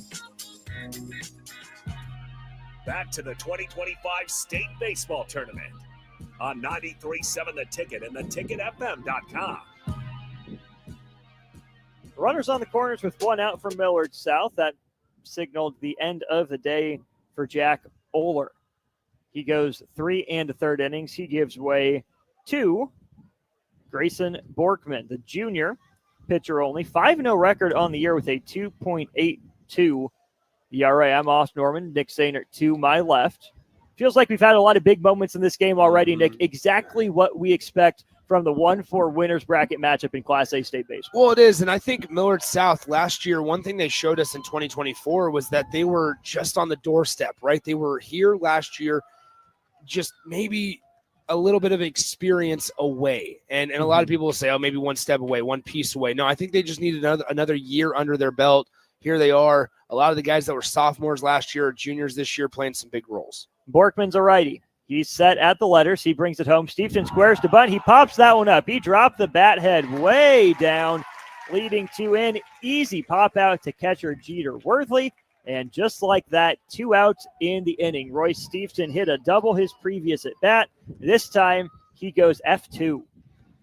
Yeah, really frustrating. A lot of guys will drop that bat head instead of dropping that knee. That's what you got to go. You keep that bat head or that bat when you're bunting.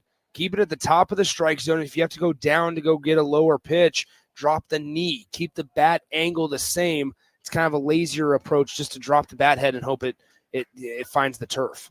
So the inning rests with Logan Wick. Number 3 singled, drove in a run in his previous at bat in the third inning. Second baseman takes high for a ball, 1-0. It'll be really interesting here because Lincoln East, if they can get out of this unscathed, they have 8-9-1 due up in the next inning. That bottom half of that order is still dangerous. And so I wouldn't be surprised to see momentum start to shift back in the favor of the Spartans if they can get out of this one unscathed. Outfield very shallow on Logan Wick as Borkman misses low, 2-0. Wick hits 275. He's driven in 18. Borkman, tall righty, set, couple nods, brings it home inside, 3-0. Not what you want to do, even with a base open. 2 outs, the 9-hole hitter up. You do not want this lineup to turn over with runners on base. The man on deck, Will Thomas, singled back in the third. Borkman low and in. He does load the bases with a 4-pitch walk to Logan Wick. They're full for, as Nick mentioned, Will Thomas, who went 3 unassisted for the first out of the game before an RBI single, scoring the second run of that third inning. Millard South has had a parade of runners on base. Will they be able to pay it off for the second straight inning? Thomas is a lefty, wearing number 1, playing center field, 35 hits and 101 at-bats this year. Thomas gives the bat a little waggle as he waits for Borkman to come set. Peak to second, now the rise and the fire. Fastball up, 1-0. Nowhere to put him if you're Borkman. Larson and Worthley want to have a chat with their pitcher. Watch the back pick here. That's what Millard South first base coach is telling his guy at first, Logan Wick, right now. Hey, watch the back pick here. It's not usual that the first baseman and catcher will go and have a conversation at the mound. So Kalai Larson, Jeter Worthy, they see something that they want to have a conversation with. Sometimes with a left-handed hitter, that runner at first can't see the catcher, can get kind of lazy over there, and we'll see if Kalai Larson charges after this pitch to see if he'll cover the bag on the back pick. Obviously not holding the runner on. Borkman's 1-0. Swung on, drilled to center field. That's going to send Peltz back into his right, but there in plenty of time in the left center field gap is Troy Peltz to retire the side. A lot of traffic, but no runs on the board for Millard South. This game is still 2-2 as we head to the home half of the fourth. Next on the Class A State Championship Series here on 93.7 The Ticket. At Raising Cane's, we focus on being the best at one thing and getting it right every time. Which is why every chicken finger meal we serve is marinated, hand-battered, cooked to order, and made just for you. Quality isn't complicated, and our menu is proof. Raising Cane's chicken fingers, one love. Skip the line and order with our app or online. Back to the 2025 State Baseball Tournament on 93.7 The Ticket and theticketfm.com. 2-2 Millard South and Lincoln East as we play in the Class A winners bracket at Warner Park. Austin Norman here. Nick Sainert to my left. As Nick told you, it's 8-9-1 due up for Lincoln East. Lewis Cockle, Tanner Peterson, I presume, will re-enter. Yep, he is the one holding the bat. And Troy Peltz. Noah Hawkinson out for his third inning of work out of the Millard South bullpen. Starter Tyler Albert only went 1 inning, ended up walking 6 batters. Struck out 1, is responsible for both runs that crossed the plate for Lincoln East. Hawkinson threw 12 pitches to get out of the second inning and then 14 in the third. Righty-righty matchup as Cockle steps into the box. Hawkinson about to toe the rubber. He gives the mound a swipe with his back cleat. He's working primarily from the stretch. Fastball low, 1-0, the first pitch to the left fielder, Cockle. This is a chance for Lincoln East to get some of that momentum back. They had it all in that bottom of the first inning, but Hawkinson's done a nice job of limiting damage. And that foul ball twisting toward the seat. Dirk gives it a run, but lands in the third row, 1-1. Yeah, Nick, it just feels like Lincoln South has really been dodging punches more than throwing them these last couple innings. Millard South was way on the ropes. Got the first 2 outs of the game with ground outs to second baseman Logan Wick. Then Albert just lost feel for the baseball. It's 1-1. Here's Hawkinson, brings it home. Lace back up the middle, off the glove of Hawkinson. Wick was moving up the middle. He's there. A fortunate bounce for Millard South. That was hit hard. Hawkinson tipped it a little bit, but not enough to slow it down or send it caroming away from the path of Logan Wick. Good concentration, good focus, and a strong arm from deep in the hole for Logan Wick for the first out. Yeah, I think that was going to be a base hit if it did not hit off the glove of the pitcher. In this case, Hawkinson. It was going to be up the middle. I don't know if Wick was going to get there, but it actually was a fortunate bounce, like you said, a fortuitous outcome for the Millard South Patriots defense. Here's Tanner Peterson now batting in the 9-hole, doing the designated hitting today. He drew the 6th walk issued by Tyler Albert, but it was to lead off the 2nd. Cut on, driven on a line down the right field line, but foul, 1-1. And that's the good thing with Hawkinson. So far, he's done a really nice job. He hasn't been behind in the count a whole lot to some guys. He's issued 1 walk or so, but he's done a nice job for the most part staying competitive in the zone. Righty-righty matchup as Hawkinson brings it home. Good fastball, 1-2. It's a lot easier, and this isn't some expert analysis. It's a lot easier to keep hitters off balance when you get to pitch ahead in the count. When you're dealing with 3-1 and 2-0, you're kind of limited on what you can do. Hawkinson skips that one up there, only made it about 58 feet. 2-1. Not great feel for the breaking ball there from Hawkinson, who's had pretty good command of it so far today. Wind still blowing in from right center field. Hawkinson set at the belt. He'll kick and deliver. Foul tipped at the plate, counts even 2 balls, 2 strikes. 2 runs on a hit for Lincoln East. They entered today with a 29-3 record. They dispatched of Papillion La Vista 6-0 in the first game here at Class A State. Hawkinson's 2-2 cut on. Fouled off to the right side. 2-2.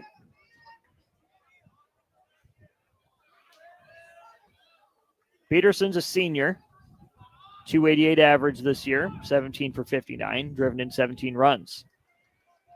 Waggles the hands as he waits for Hawkinson to come set. Here it is. Kicks and fires. Diving stop by Apin. Will he get to his feet in time? He will. No problem defensively at third base for Jackson Apin.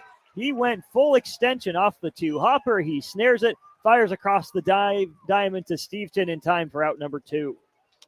That's exactly what you got to do. I mentioned last half inning, watch this Lincoln East team. If they could get out of that bottom, or rather top of the 4th unscathed, see if they could try to seize momentum. That great job by Hawkinson, retiring 8 and 9 hitters in order here. Now this Troy Peltz hitter at the top of the lineup isn't so scary. Peltz takes a fastball up and out for ball 1. While I agree with 2 outs, you're slightly less worried about a rally. You don't want to let up. That's what happened in the first inning for Albert, who got the first 2 outs, including Peltz' first pitch swinging. This time he watches the 1-0 pitch go outside, 2-0. All the damage came with 2 outs for Lincoln East in that first inning, and it was entirely self-inflicted by Millard South. That one low and in. Now should be a 3-0 count. Scoreboard's behind. So 3-0 to Troy Peltz, playing center field, made a couple nice ranging catches to the left center gap that's helped keep this a 2-2 ball game. Here comes Hawkinson's 3-0. There it is over the plate, strike 1. Peltz a really good athlete, swings from the left side. Hawkinson quickly ready, Peltz back in the box. Here comes the 3-1. Swung on, popped up. It's on the infield. Now McAndrews drifting back into the outfield grass. He makes the catch. Not perfect communication with his left fielder, but nonetheless, the out is recorded. We'll head to the 5th inning, knotted at 2 here at Werner Park, Millard South and Lincoln East. I'm Austin Norman. He's Nick Stainer, and you're listening to State Baseball on 93.7 The Ticket. Your possibilities are endless at Doane University. Discovering your life's passion is easier with options, and that's what Doane offers students. Rooted in liberal arts, you can choose from undergraduate and graduate programs, all delivering real-world experience. At Doane, we take a personal approach to education, giving you the guidance you need to own your future. It's not just our innovative learning, it's the feeling of being surrounded by possibilities that makes you different. Apply today at doane.edu/apply.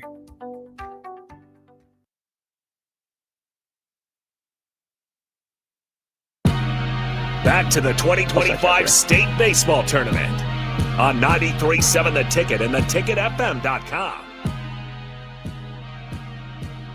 Knotted at 2 here at Warner Park, home of the Omaha Storm Chasers, and now the remainder of the Class A State Baseball Tournament, as well as the Class B and C State Championships. I'm Austin Norman with the call of the 5th inning, Nick Sainer. Thank you, my friend, as we get ready for the top of the 5th, due up in that top half of the 5th inning for Millard South. It's a good spot in their order if you're a Patriots fan. 2, 3, 4 hitters, Brady Purich, Jackson Apin, and Braden Swaney. As collectively on the day, they are 0 for 5. The one blemish on there is Braden Swaney was hit by a pitch back in the 2nd inning. However, he ended up getting picked off by Jack Oler over there at first base. So it didn't really matter a whole lot that he was led on by a hit by pitch. All right, we're ready to go as Borkman's first pitch in there for a strike, 0-1. Still a 2-2 ball game. We've seen a game decided 1-0, another one decided 3-0, and now this one tied up at 2 apiece. Exactly what you expect in state baseball action. It's not a whole lot. We had some larger and wider margins on Saturday, but don't necessarily expect that every time you're out. This one hit hard, knocked down by the pitcher Borkman, and he's able to throw it over to first and Kalai Larson in time for out number 1. It's 1-3 on the putout for out number 1. And that brings up the 3-hole hitter, the starting third baseman, who just made a really nice play defensively, Jackson Apin. Apin on the day, 0 for 2.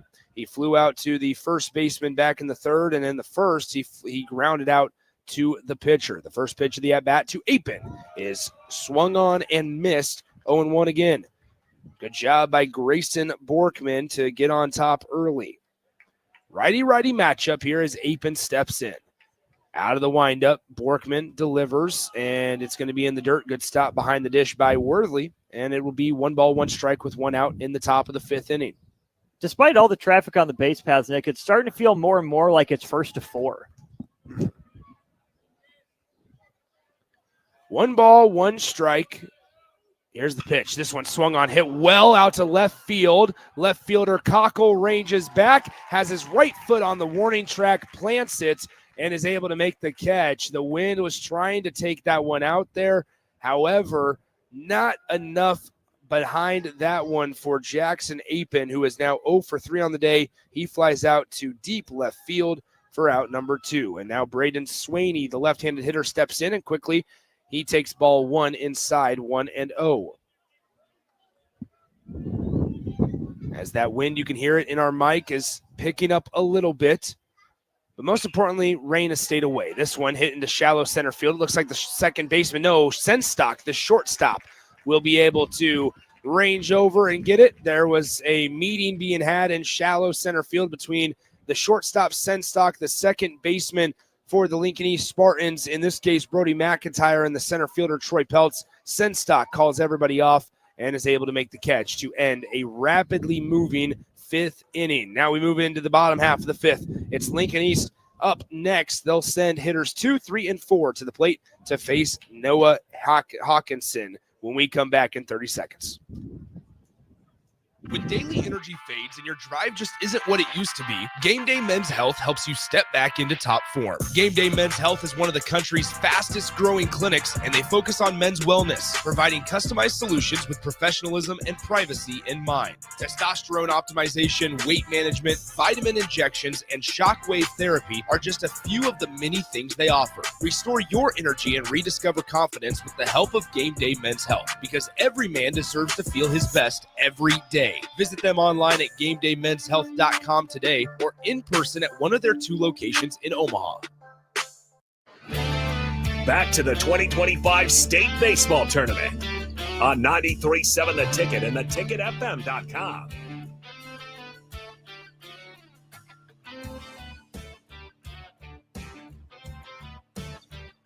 Welcome back into Warner Park, bottom of the 5th inning here at Warner. Nick Sainert, Austin Norman with you. It is 2-2.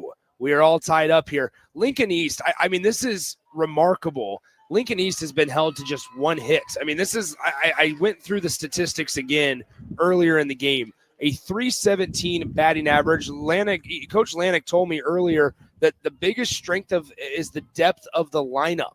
That they pride themselves on being able to not only hit for power, but manufacture runs, and they've been held to one hit as Worthley takes a hardy cut at the first pitch of the bottom of the fifth inning, and it's fanned at and missed. It's 0-1 here coming up. But you look at some of these batting averages. Kalai Larson, 412. Worthley, a 354 batting average. He's at the plate as he takes ball one. Senstock, a 311 batting average. Harms, a 312 BA. I mean, you talk about these guys are efficient at the plate, and Millard South, despite all the free passes, has done a good job of not letting it compound and make things worse. You're looking for the big hit right now is really what it feels like it's going to take. Both sides kept the line moving pretty well, but neither side's been able to deliver that knockout punch, that knockout blow. Maybe a little bit more surprising to your point with a team like Lincoln East, who really I think goes pretty consistently 1 through 7 with guys you feel confident in with the bat in their hands. So Jeter Worthley will have a 2-2 count as Hawkinson has to deal with 2-3-4 in the Spartan lineup. You feel like this could be a good inning, too, for the Spartans to do something. The pitch, just a tad low, and it will be a full count, 3 balls, 2 strikes, maybe an ounce of home plate umpire not wanting to ring up a catcher on that one. I was the beneficiary of that every now and then. Must have been nice. 3 balls, 2 strikes. Here's Hawkinson to Worthley. The righty-righty matchup swung on. This one flown out to right field. Is the wind going to keep it in play? It will. And catching it just in foul territory is the Millard South right fielder. That's Braden Swaney, who was able to run over into foul ground and make that play. And that's a big first out on the F9 as Jeter Worthley will stay off the base passes. That's one thing that we haven't even talked about because he hasn't been on base today. But Jeter Worthley is as much of a menace on the base paths as he is in every other part of the game. Now stepping up to the plate, it's Joey Senstock, the shortstop. He takes strike one on the outer part of the zone, 0-1. No balls, 1 strike, 1 out here in the home half of the 5th inning. Here's the pitch from Hawkinson. Hardy cut, swung on and missed, and Senstock quickly down 0-2.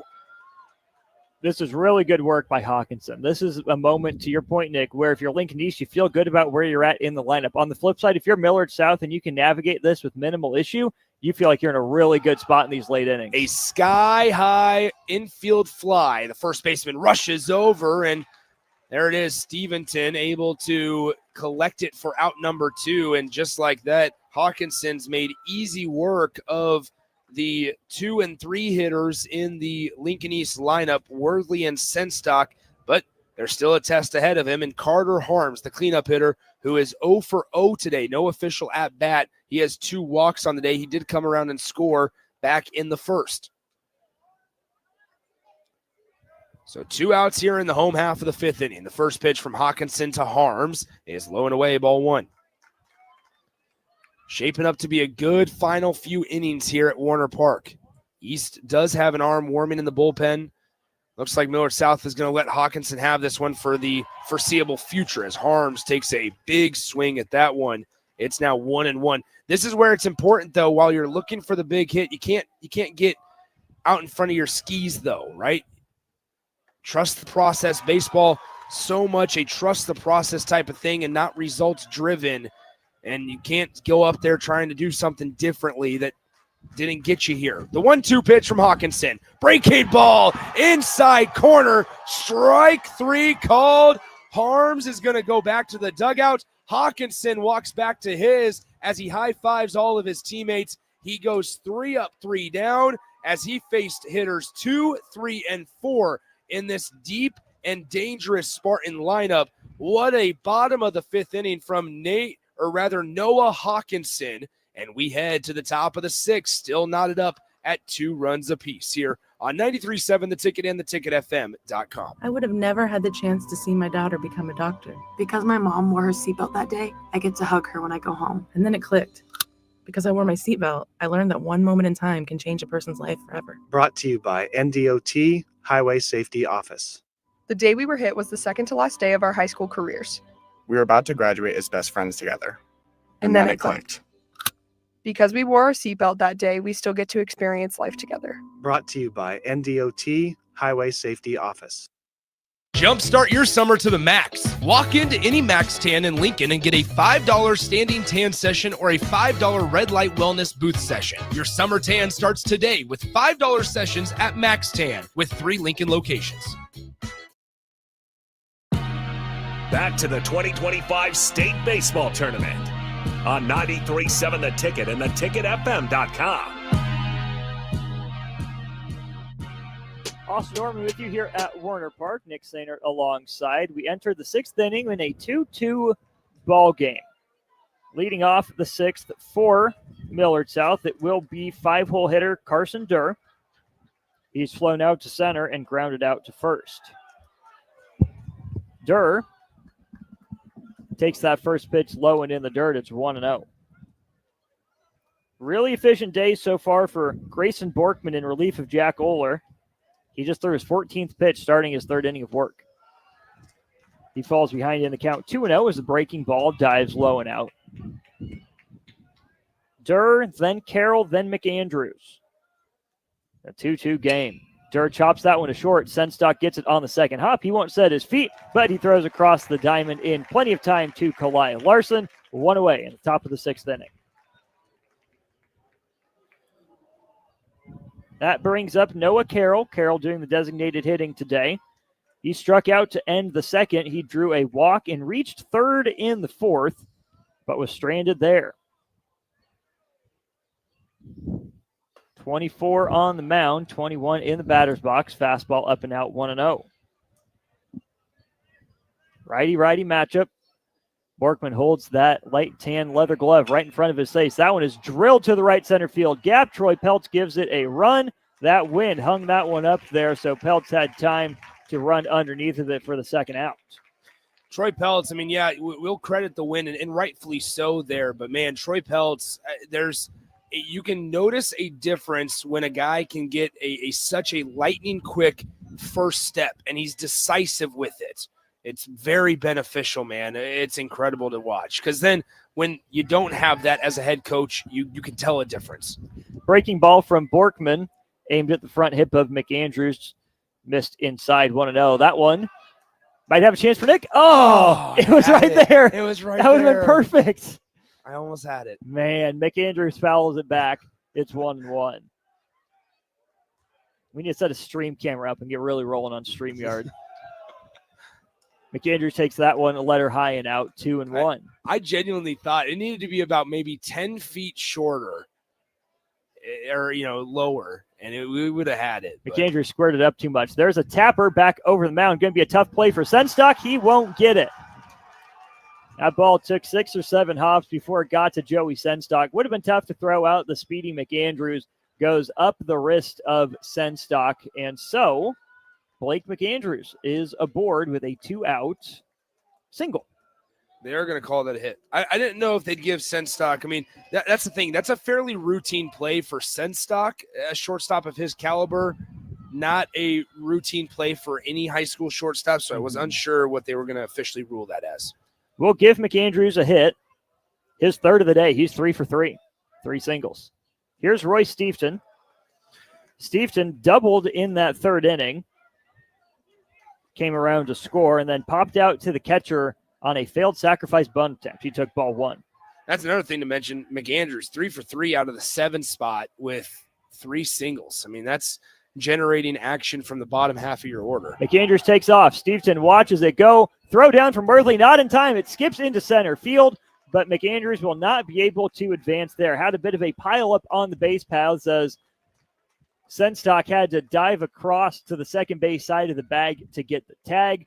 Didn't tackle McAndrews, don't get me wrong, but just did not have a chance to get up. So it's a 2-0 count.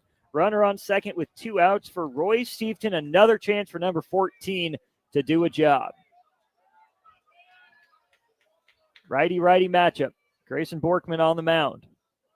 Brings the ball from his hip to his glove, letter high. No one holding McAndrews at second base. Steefton watches that one out, 3-0. There's a gaping hole between the first and the second baseman right now. The second baseman, Brody McIntyre, tries to resort back to his position after holding on or, lightly working the runner at second base, McAndrews, but there's still a gaping hole into right field there. he can get a 1-0 or a fastball on the outer part. Borkman gets signs from his second baseman, now from Worthley. Fastball in for a strike, 3-1. Nick, I don't hate a walk here. A guy like Stevenson that ripped one down the left field line. First base open. Now in a tie game, you don't love putting more runners on, but a force at every base is not the worst thing. Swung on and missed. Stevenson's eyes got really big on that one. That's a good pitch on the outer part by Borkman. But once again, the way that he went and tried to hit this one is he tried to get on top of it early, kind of extended before contact. That was going to be trying to something to pull it to the left side. Don't be afraid to use that right side of the field. Get something down that line in between the first and second baseman of Larson and McIntyre, and you can hit it just as hard. Borkman's pitch swung on, fouled off to the right side this time. We'll do it again at a full count. I think that's a misconception with a lot of high school guys is they think you have to pull this ball to hit it hard.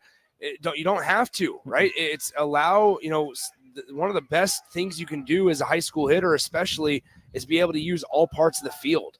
And a line drive into the teeth of this wind is going to drop in front of the right fielder who's playing pretty average depth. Borkman's full count pitch is high, so Stevenson will take his base on a walk. And none of it matters because Stevenson takes his base. So, first and second, 2 outs for Logan Wick. Wick has been aboard both times he's come to the plate. He had an RBI single back in the third. He drew a walk in the fourth. Big moment here in this game. Top of the 6th inning, tied at 2. Top-seeded Lincoln East in the field right now. Number 4 seed Millard South at the plate. Long look from Borkman to second base. Wick takes a breaking ball, belt high, strike 1.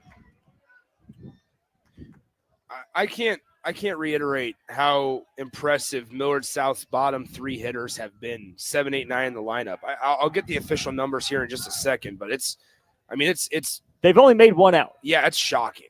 It's the failed bunt by Stevenson back a couple innings ago. Borkman, couple looks. There's an inside move to second base, but he won't throw it. I've got McAndrews at 3 for 3, Stevenson at 1 for 2 with a walk, and Wick at 1 for 1 with a walk. Exactly. I mean, you're talking about, what is that, 7 at-bats and going 6 for 7? Mm-hmm. Wick shows bunt, pulls it back, 1-1. I mean, that's really impressive. And when you don't get on base, the one, yes, you bunted, and you probably should have been able to put that one down. But, I mean, drawing walks, the discipline at the plate, an extra base hit in there for Stevenson. I mean, it's been really impressive out of 7, 8, 9. And most of the time, you're looking for a hit or two. Yeah. So if you only get an out or two, you'll take that.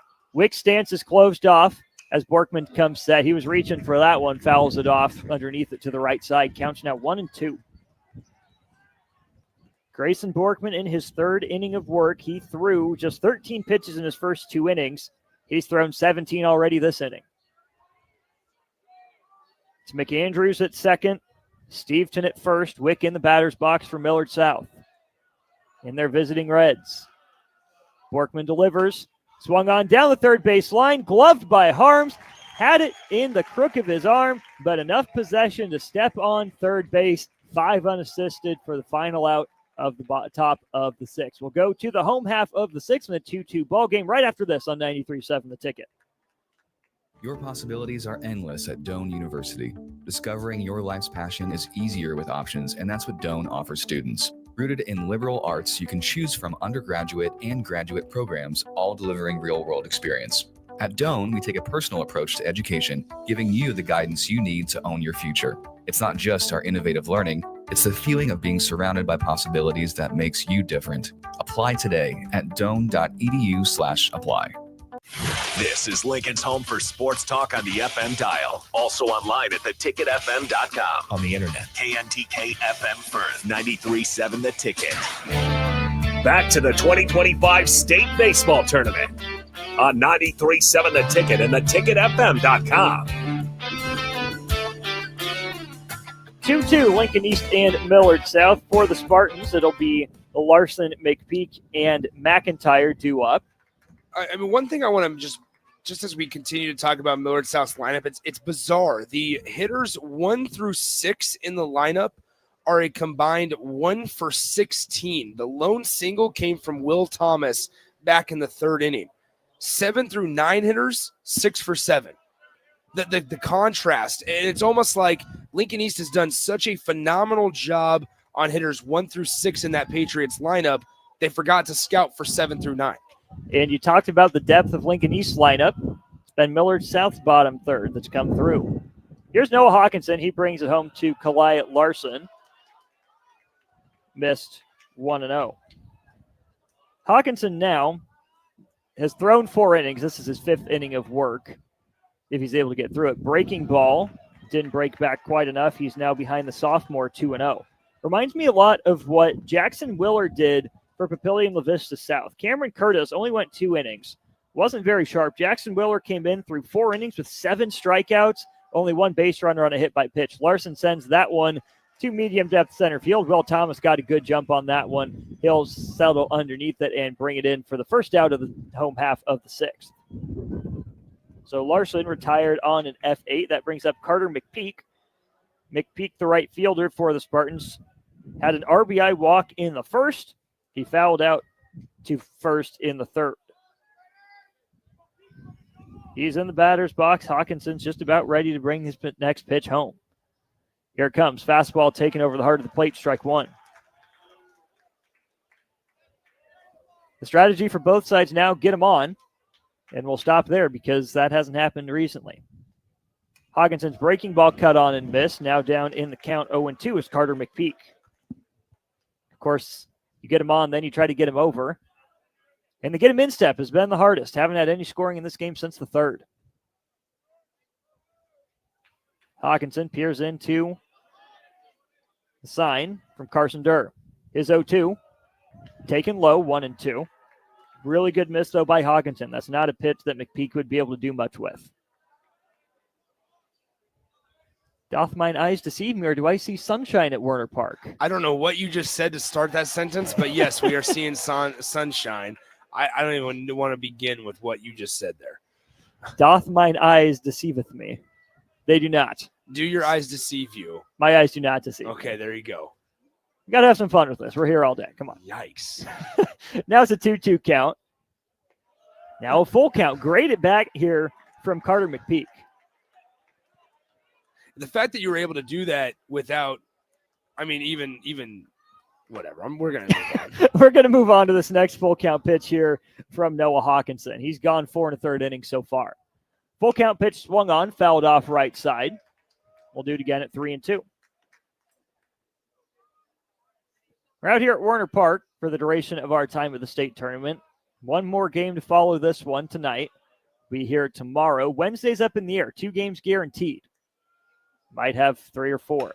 That one chopped to second base. Wick gets it on the 3rd hop. He's going to have to get it there quick. Good hustle down the line by McPeak, but Wick's throw beats him for the 2nd out of the inning, 4-3. It was good at bat by Carter McPeak. However, a better job defensively by Logan Wick over there at second base. He really took his time. I think he wanted to go get that on the 2nd hop, realized it was going to be kind of awkward, and he was going to have to kind of do it off balance. He was able to sit back towards the cut of the outfield grass towards the back of the infield, fielded on the 3rd hop, and was kind of able to absorb that baseball into his chest rather than try to get it out front.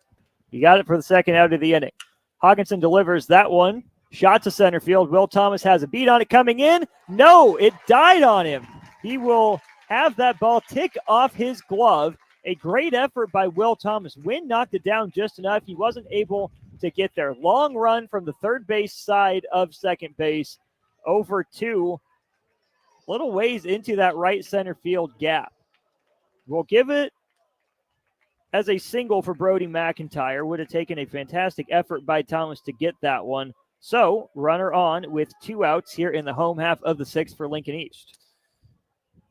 Here's Lewis Cockle. Left fielder 0 for 2 today. He struck out and grounded to second base. McIntyre aboard at first. He gets his lead. That one, McAndrews gets it on the 3rd hop. Long throw in time.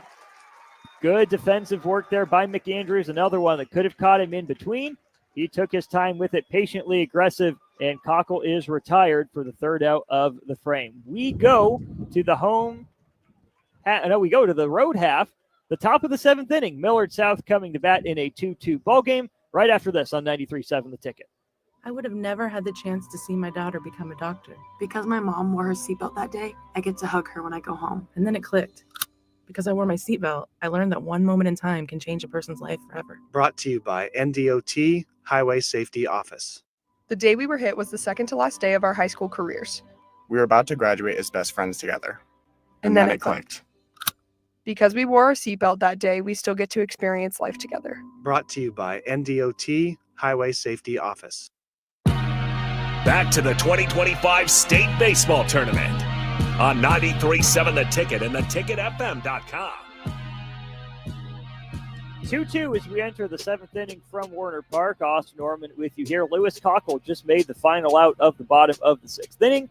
Michael Lane tasks him with keeping the Millard South Patriots at bay here in the seventh. To tell you all about it, here's Nick Sainer. Thank you, Austin. It's been a good one so far. Good day of baseball, especially if you like pitcher duels and low-scoring affairs, as it looked to be in the previous game between Papillion La Vista South and Kearney that we were heading to our second 1-0 game, 1-0 ball game. However, a 2-run home run off the bat of a Titan made it a 3-0 margin, and that's where we ended for that one. We have a new pitcher on the mound for Lincoln East here in the top of the seventh inning, as he will be tasked with the top of the Millard South order, a top of the order that has gone a combined 1 of 16 at the plate today.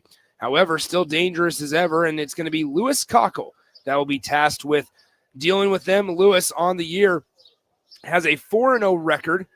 His ERA .73, so not easy to come by for any offense. And any opponent that faces him, due up in the bottom of the seventh in this tie ball game for Lincoln East, it'll be hitters 9, 1, and 2. 2-2 is your score. Millard South up to the plate. They scored 2 runs in the top of the third after Lincoln East scored 2 in the bottom half of the first. Here, though, a left-handed hitter. It's Will Thomas. The first pitch from Cockle swung on, hit right side softly, had a little bit of English on it, fielded cleanly, and making it over to the first base bag just in time was Kalai Larson, 3 unassisted on the putout for out number 1.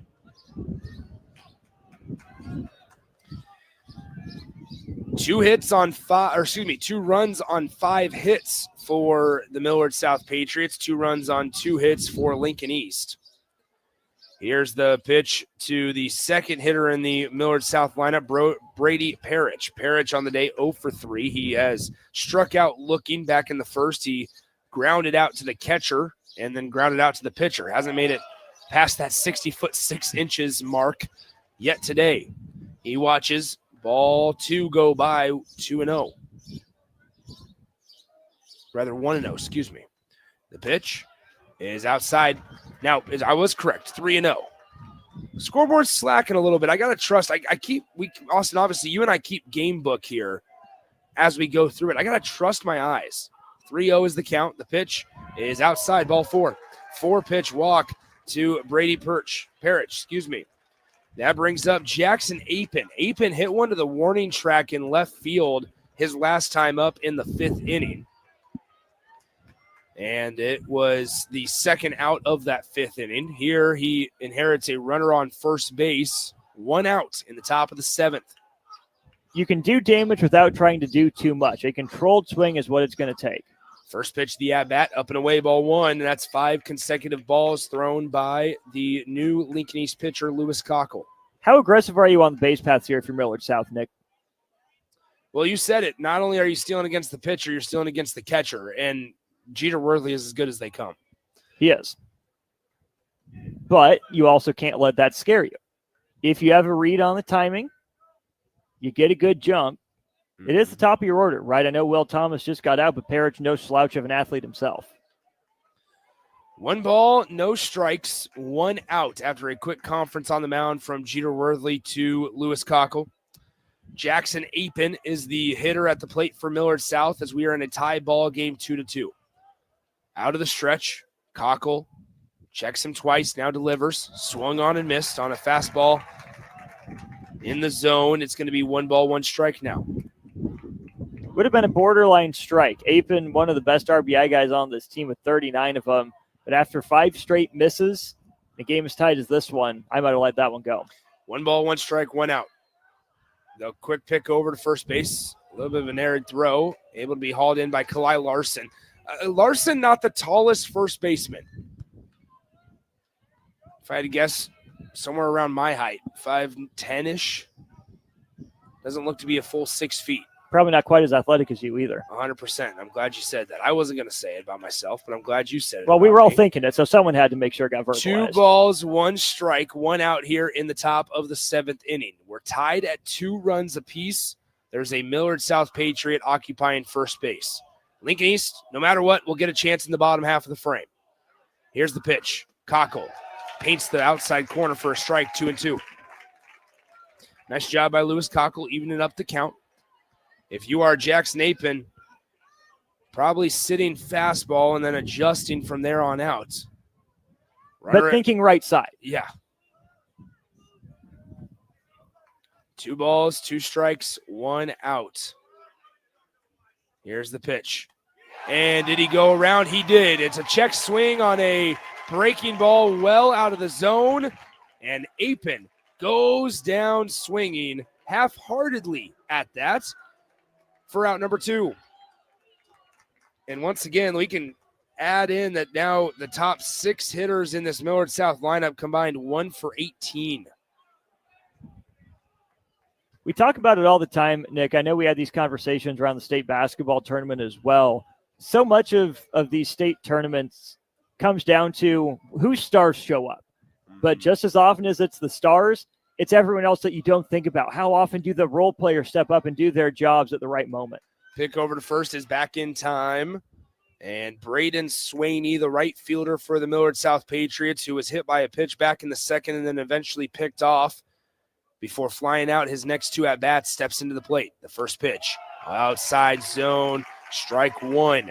That's exactly what we talked about. That pitch was not well into the batter's box, but it was certainly on the chalk of the right-handed batter's box. Worthley did a great job of quiet movement behind the plate, setting up outside, catching it center of his body for strike 1. Help his pitcher out, young man.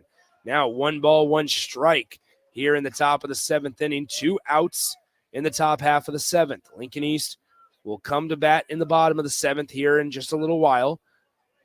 2-2 is your score. Runner on first and the pitch. Strike 2, same spot.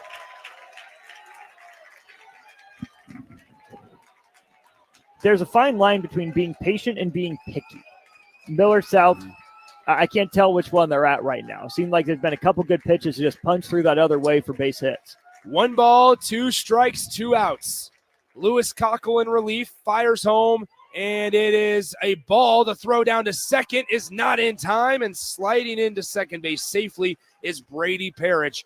It was not the greatest jump. I'm not sure if they were trying to have a delayed steal. I think Jeter Worley did a good job, though, of trying to get strike 3 first. Then when he realized it was going to be a ball, it looked a little discombobulated, but it's 2 balls, 2 strikes. Runner in scoring position. This one swung on, fouled back over our heads. Hopefully that doesn't hit our cars, Austin, as now it's going to be 2 balls, 2 strikes once again with 2 outs in the top of the 7th. Pretty good attendance here at Werner Park. I didn't exactly get VIP parking. 2 balls, 2 strikes, 2 outs. We're tied at 2 here in the top of the 7th. The runner in scoring position for the Patriots, and it is up and away. No strike 3 there. It's going to be ball 3. Coach Michael Lanick came out of the dugout because he thought that was going to be strike 3. But instead, it's a full count. Carson Durr in the on-deck circle. Does he get a chance? The right-handed pitcher, Lewis Cockle, as Worthley sets up on the outside corner. The pitch, fouled back, and we'll do it again at 3-2. That was an all-out swing from Braden Swaney right there. Won't take that much to get this run home. A simple little single will do. If you're Cockle, full count with 2 outs, got room to put him, I think you test him. He's swinging out of his shoes right now. The second baseman, McIntyre, playing in the cut of the grass in right field. The pitch, swung on, foul ball once again. That is out of play. It's going to hit the sweets here at Werner Park. And we'll do it again at 3 balls and 2 strikes here in the top of the 7th inning. 2-2 is your score. The runner on second base is Brady Parrish of Millard South High School. The left-handed hitter Braden Swaney. It is the 8th pitch of the at-bat. A good lead at second for Parrish. The pitch in the dirt, ball 4, and it's going to be a 2-out walk to put Parrish at first base. Runners will be at first and second. And stepping up to the plate, the catcher, number 12 for Millard South, the junior, Carson Durr, who is coming into the state tournament in just 38 at-bats, hitting .500. He has 1 home run and 8 runs driven in, but once again, not a abnormally large sample size. He's 0 for 3 today. Scrolling back to what he did in the first game against Millard West, he was 1 for 2 with a single. It was also plunked. But, Nick, the story of the game here has been the bottom of this order. Carson Durr, 0 for 3. He flew out to deep left center field back in the second inning. He grounded out to the first baseman in the 4th and grounded out to the shortstop Senstock in the 6th. The right-handed hitter, Carson Durr, steps in against the right-handed pitcher of Lewis Cockle. The first pitch of the at-bat is on its way, and it stays upstairs 1-0. Good energy here at Warner Park for a Monday especially with the changing and variable game times. 1 ball, no strikes. Here's the pitch to Durr. He swings, fouls it back to the net, and it'll be even at 1 ball, 1 strike. Durr's on the fastball. First pitch was a breaking ball, didn't quite bend back down to the zone. You'll remember they got Jackson Apin on a breaking ball that was well into the left-handed batter's box just 2 batters ago. We'll see if they try to go back to that well to keep Carson Durr off balanced. The pitch from Cockle on 1-1. He fires, and it's in the dirt. Ball 2. Good stop behind the dish by Jeter Worthley. That's important, obviously, because you move up guys 90 feet into 2 runners in scoring position, but you also keep the force out here at every base. 2 balls, 1 strike, 2 outs here in the top half of the 7th. We're all tied up at 2 runs apiece.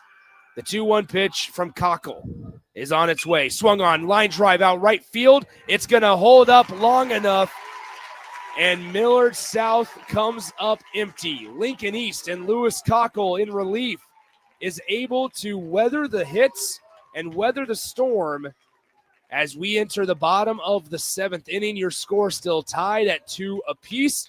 Due up for the Spartans, who have a chance to win it in the home half of the 7th. It is 9, 1, and 2 hitters. Tanner Peterson, Troy Peltz, and Jeter Worthley all due up for the Spartans here in just about 60 seconds on 93.7 The Ticket. Saturday. Eagle Raceway is open for a full season of dirt track racing action every Saturday night. Don't miss the epic battles on the high banks of Eagle Raceway each Saturday between the Nebraska Septic Sprint Cars, Nebraska Lottery Modifieds, Avid Realty Sport Mods, Valentino's Hobby Stocks, and A1 Iron Stock Cars. Let's go racing. Eagle Raceway, just 10 miles east of Lincoln on O Street. Check out the full schedule at eagleraceway.com. Are you ready for a new opportunity? Check out Sandhills Global. Join a dynamic team where your skills are valued and your career can soar. We offer full-time positions with a 4.5-day work week, competitive pay, excellent benefits, and a positive work environment. From IT and marketing to sales and finance, we're looking for talented individuals just like you. Apply today at sandhills.jobs and take the first step towards an exciting future. That's sandhills.jobs. Don't wait, apply now. Back to the 2025 State Baseball Tournament on 93.7 The Ticket and theticketfm.com.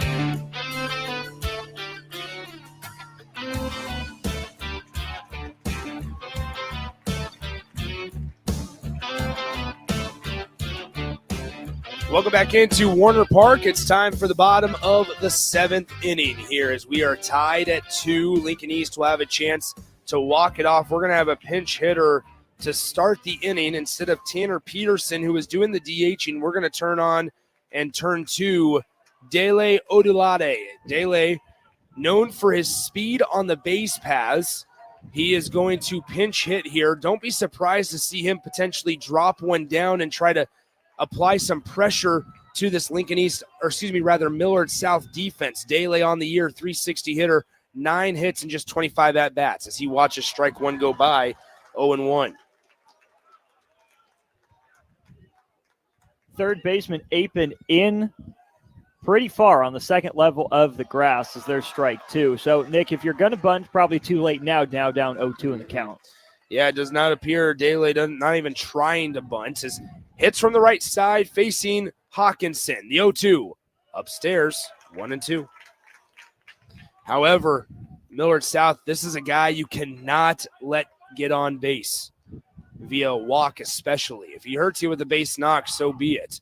He swings, hits this one right field. It should hold up long enough for the right fielder, and Swaney's able to range over and make that catch for out number 1 here in the bottom of the 7th. So now that turns the lineup over, and it's Troy Peltz. Troy, on the day, he is 0 for 2.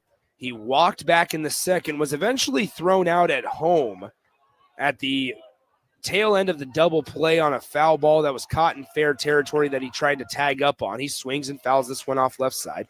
He grounded out to the second baseman and flew out to the shortstop to end the 4th inning. No balls, 1 strike here to Troy Peltz. The second pitch, the at-bat, drills him. Hawkinson hits Troy Peltz, and that puts the game-winning run on first base for the University of Nebraska commit, Jeter Worthley. This is how these key rallies and late innings start, Nick. It's the bottom of the lineup. I know Odolate didn't get on, but then you flip over to the top of the lineup with some momentum. Now a runner on first base, a very speedy runner in that with Troy Peltz, and one of the clutchest players in the state here in Jeter Worthley. So we'll see what Jeter Worthley can do. Troy Peltz on Friday against Papillion La Vista had 2 stolen bases. He was 2 for 2 swiping second, and now they pick over, and he is back in time. You feel like even with Jeter Worthley, man, you give Troy Peltz that green light here if he wants it. Here's the pitch from Hawkinson inside, 1-0. Especially if you get into a count to where it's heavy breaking ball, you send Troy Peltz. We'll see what happens here as he was, like I said, 2 for 2 on stolen bases on Friday. He occupies first base. Jeter Worthley stands in at the right-handed batter's box. The 1-0 pitch on its way. Low and in the dirt, 2-0. And certainly Jeter Worthley dangerous in his many own ways. We'll see what Millard South is able to do here. The winner the winner is moving on to a game on Wednesday where you'd have to be beaten twice. The loser has to play tomorrow in an elimination game.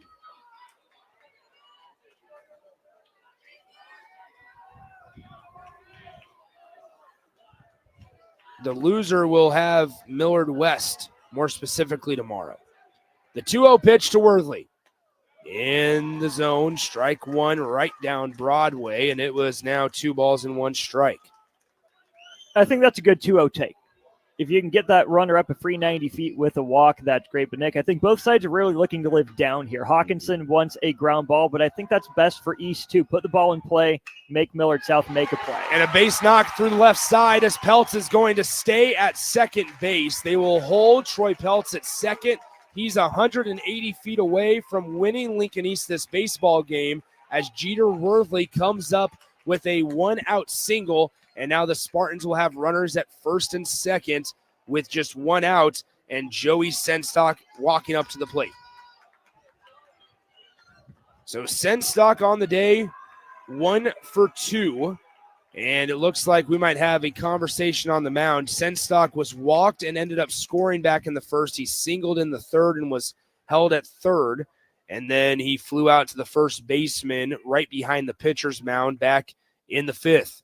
We have a conference on the mound. There's a body warming up in the Millard South bullpen, still yet to be determined if they're going to turn to him. Let's pause 30 seconds. Come right back here on 93.7 The Ticket. Rashawn Jackson here for Bauer Underground, who has been serving local contractors and utility contractors all across the state since 1997. When you see the black and white trucks, you know the baddest dudes in the business have arrived. Bauer is currently looking for equipment operators, laborers, diesel mechanics, and aerial linemen. Join the brotherhood built on hard work, authentic people, and pedigree of success. Bauer, a family-friendly company who reminds you, go Big Red! Back to the 2025 State Baseball Tournament on 93.7 The Ticket and theticketfm.com. Bottom of the 7th inning. Runners on first and second. We're in a tied ball game. Lincoln East trying to win it and get one step closer to their third consecutive state championship game. Senstock hammers this one left side, but foul. He was well out in front of that breaking ball, and it's now no balls, one strike. It almost hit Michael Lanik on that third base coaching box. A base hit, you feel like probably scores Troy Peltz from second base. The 0-1 pitch from Hawkinson to Senstock. It's low and away, ball one. What you watch out for here, Nick, is that base hit to right field. If I'm Senstock, that's probably where I'm trying to shoot this one through, although the left fielder is still playing very deep with the wind helping push things that direction. 1 ball, 1 strike, 1 out. Hawkinson comes set from the stretch. The pitch outside, ball 2. He's concerning himself with Troy Peltz at second base. Understandable, however, maybe you can get a ground ball from Senstock and at least get a force out here. 2 balls, 1 strike. 1 out, bottom of the 7th. Swung on and missed. Count is now even, 2-2. Carter Harms stands in the on-deck circle, the cleanup hitter for Lincoln East, in a very dangerous spot of the Spartans lineup if you're Millard South. Right-handed thrower in Hawkinson, right-handed hitter in Senstock.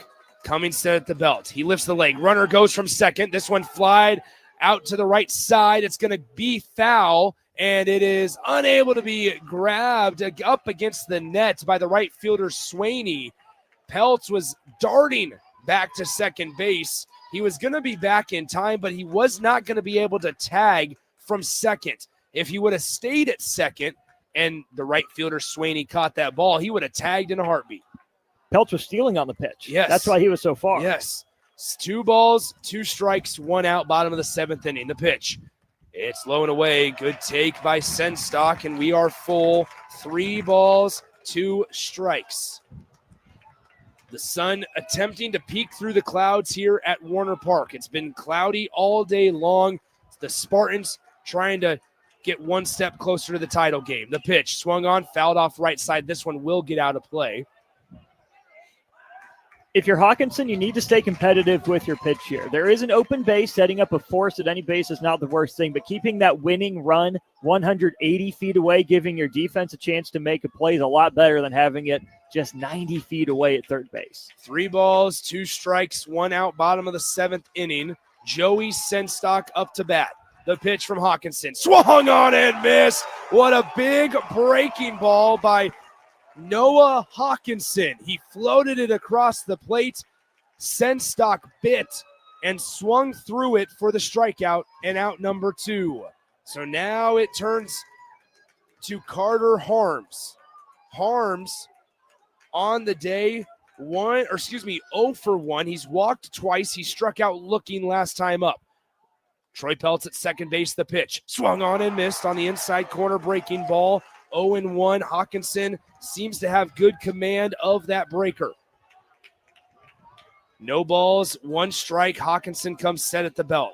Looks back to Peltz at second base. Still looking. Checks him 4 times. Now fires, and it's up and away. Ball 1. 1 ball, 1 strike, 2 outs.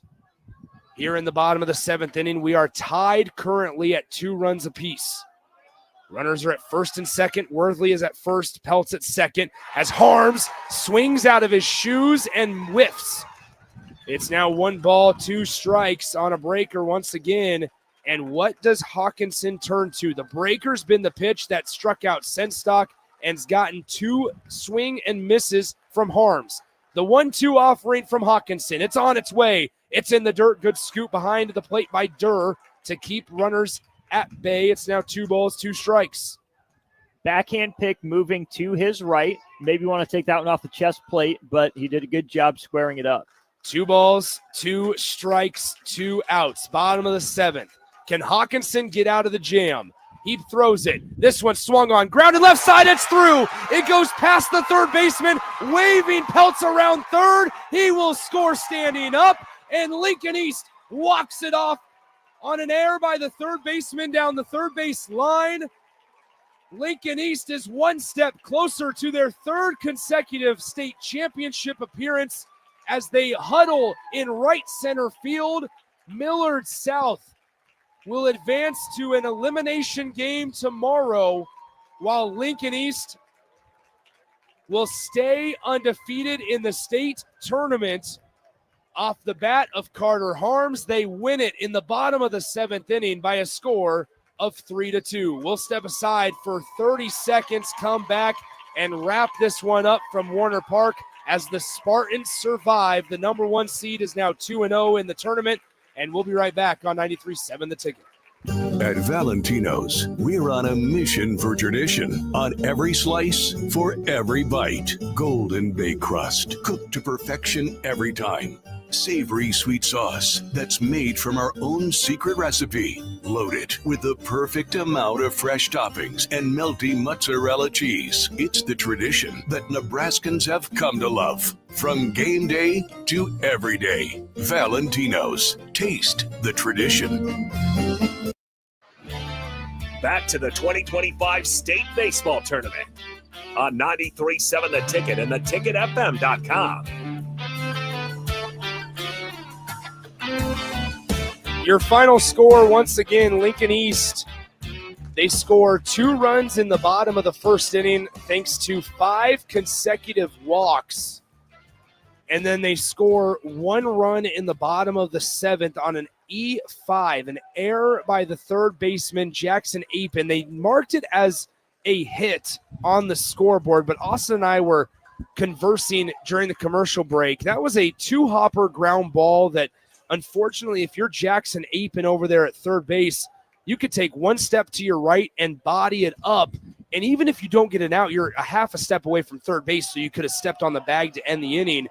But he tried to backhand it, kind of jumped out of the way of the ground ball, and it skirted into left field. Well, Troy Peltz obviously off with contact from second base, and he was, without a doubt, it was the right call to send him home. He scores standing up, and Lincoln East wins it 3-2.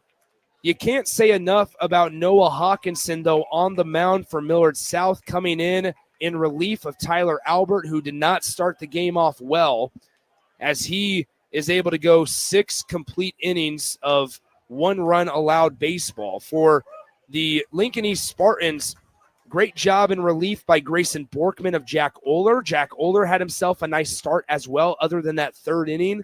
But then also Lewis Cockle coming in and slamming the door. Austin, I think the storyline in this one, we said it before and we'll say it again, the hitters 1 through 6 in the Millard South lineup, a combined 1 for 19 in today's game. The hitters 7 through 9 in the Millard South order, a combined 6 for 7 at the plate. I mean, you talk about just needing some guy to step up. Your bottom half of the order did. One of your guys that has stepped up all year long just needed to make 1 big hit, and it probably feels like you let one get away. And not even a big hit as in extra bases. A big hit as in an important hit, a timely hit. Yes. The 1 hit that the top of that order had, Nick, was in that 3rd inning. It was an RBI single from Will Thomas that pushed across the 2nd run of that 3rd inning. Brady Parrish fouled out for the first out. Apin popped out to first base. And then Braden Swaney just got underneath the pitch that he wanted to try to drive to right field, and he flew out. So no productive outs even from 2, 3, and then 4 in the lineup in the 3rd for Millard South. Then you go to the 4th. Durr gets out for the first out of the inning. There's a walk. There's a single. Runners on the corners. for Stevenson, who pops that bunt up, right? There's another one. They would have runners on second and third. A walk eventually drawn by Logan Wick, loads the bases with 2 outs, and Thomas hits it on a line to center field just right at the guy. Millard South would have runners on first and second with 2 down. Then in the 6th, they got a runner, the potential go-ahead run to second in the form of Brady Parrish in the 7th as well. But nothing doing for Millard South from there. Great job from Lincoln East of limiting the damage, but let's not pretend like the Spartans were without chances of their own either. You mentioned Hawkinson. It was 5 2/3 innings, only 2 strikeouts. So East put the ball in play, a lot in the air, not a lot on the ground. But that first inning, that could have been so much worse. Despite starting with 2 outs, the bases were walked full. It kind of feels like Lincoln East let Millard South off the hook a little bit in the early going, but then they didn't capitalize in their own 3rd inning when they had runners on second and third with 1 out. So missed opportunities from both sides. Ultimately, though, the veteran experience and near championship pedigree of Lincoln East prevails in the end. We've got a good one. It's been an incredible day of baseball to this point. 3 games down, 1 more to go. We're going to try to get it in before the Storms come, if the Storms even do show up out here at Warner Park. Your final score, once again, Lincoln East is 1 step closer to going to their 3rd consecutive state championship matchup.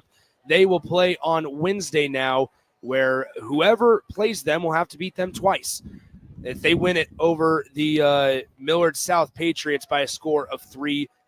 Our final game of the day will start in about 20 minutes or so, and it'll be the Millard North Mustangs going up against the Elkhorn South Storm. Make sure you join us for that one to round out our first day from Warner Park, day 3 from the state baseball tournament. We'll step aside, come back in about 20 minutes. Nick Standard, Austin Norman saying so long from Warner Park here on 93.7 The Ticket. If you're a veteran, our nation has created a wide range of benefits to thank you for your service, but it can be difficult to navigate the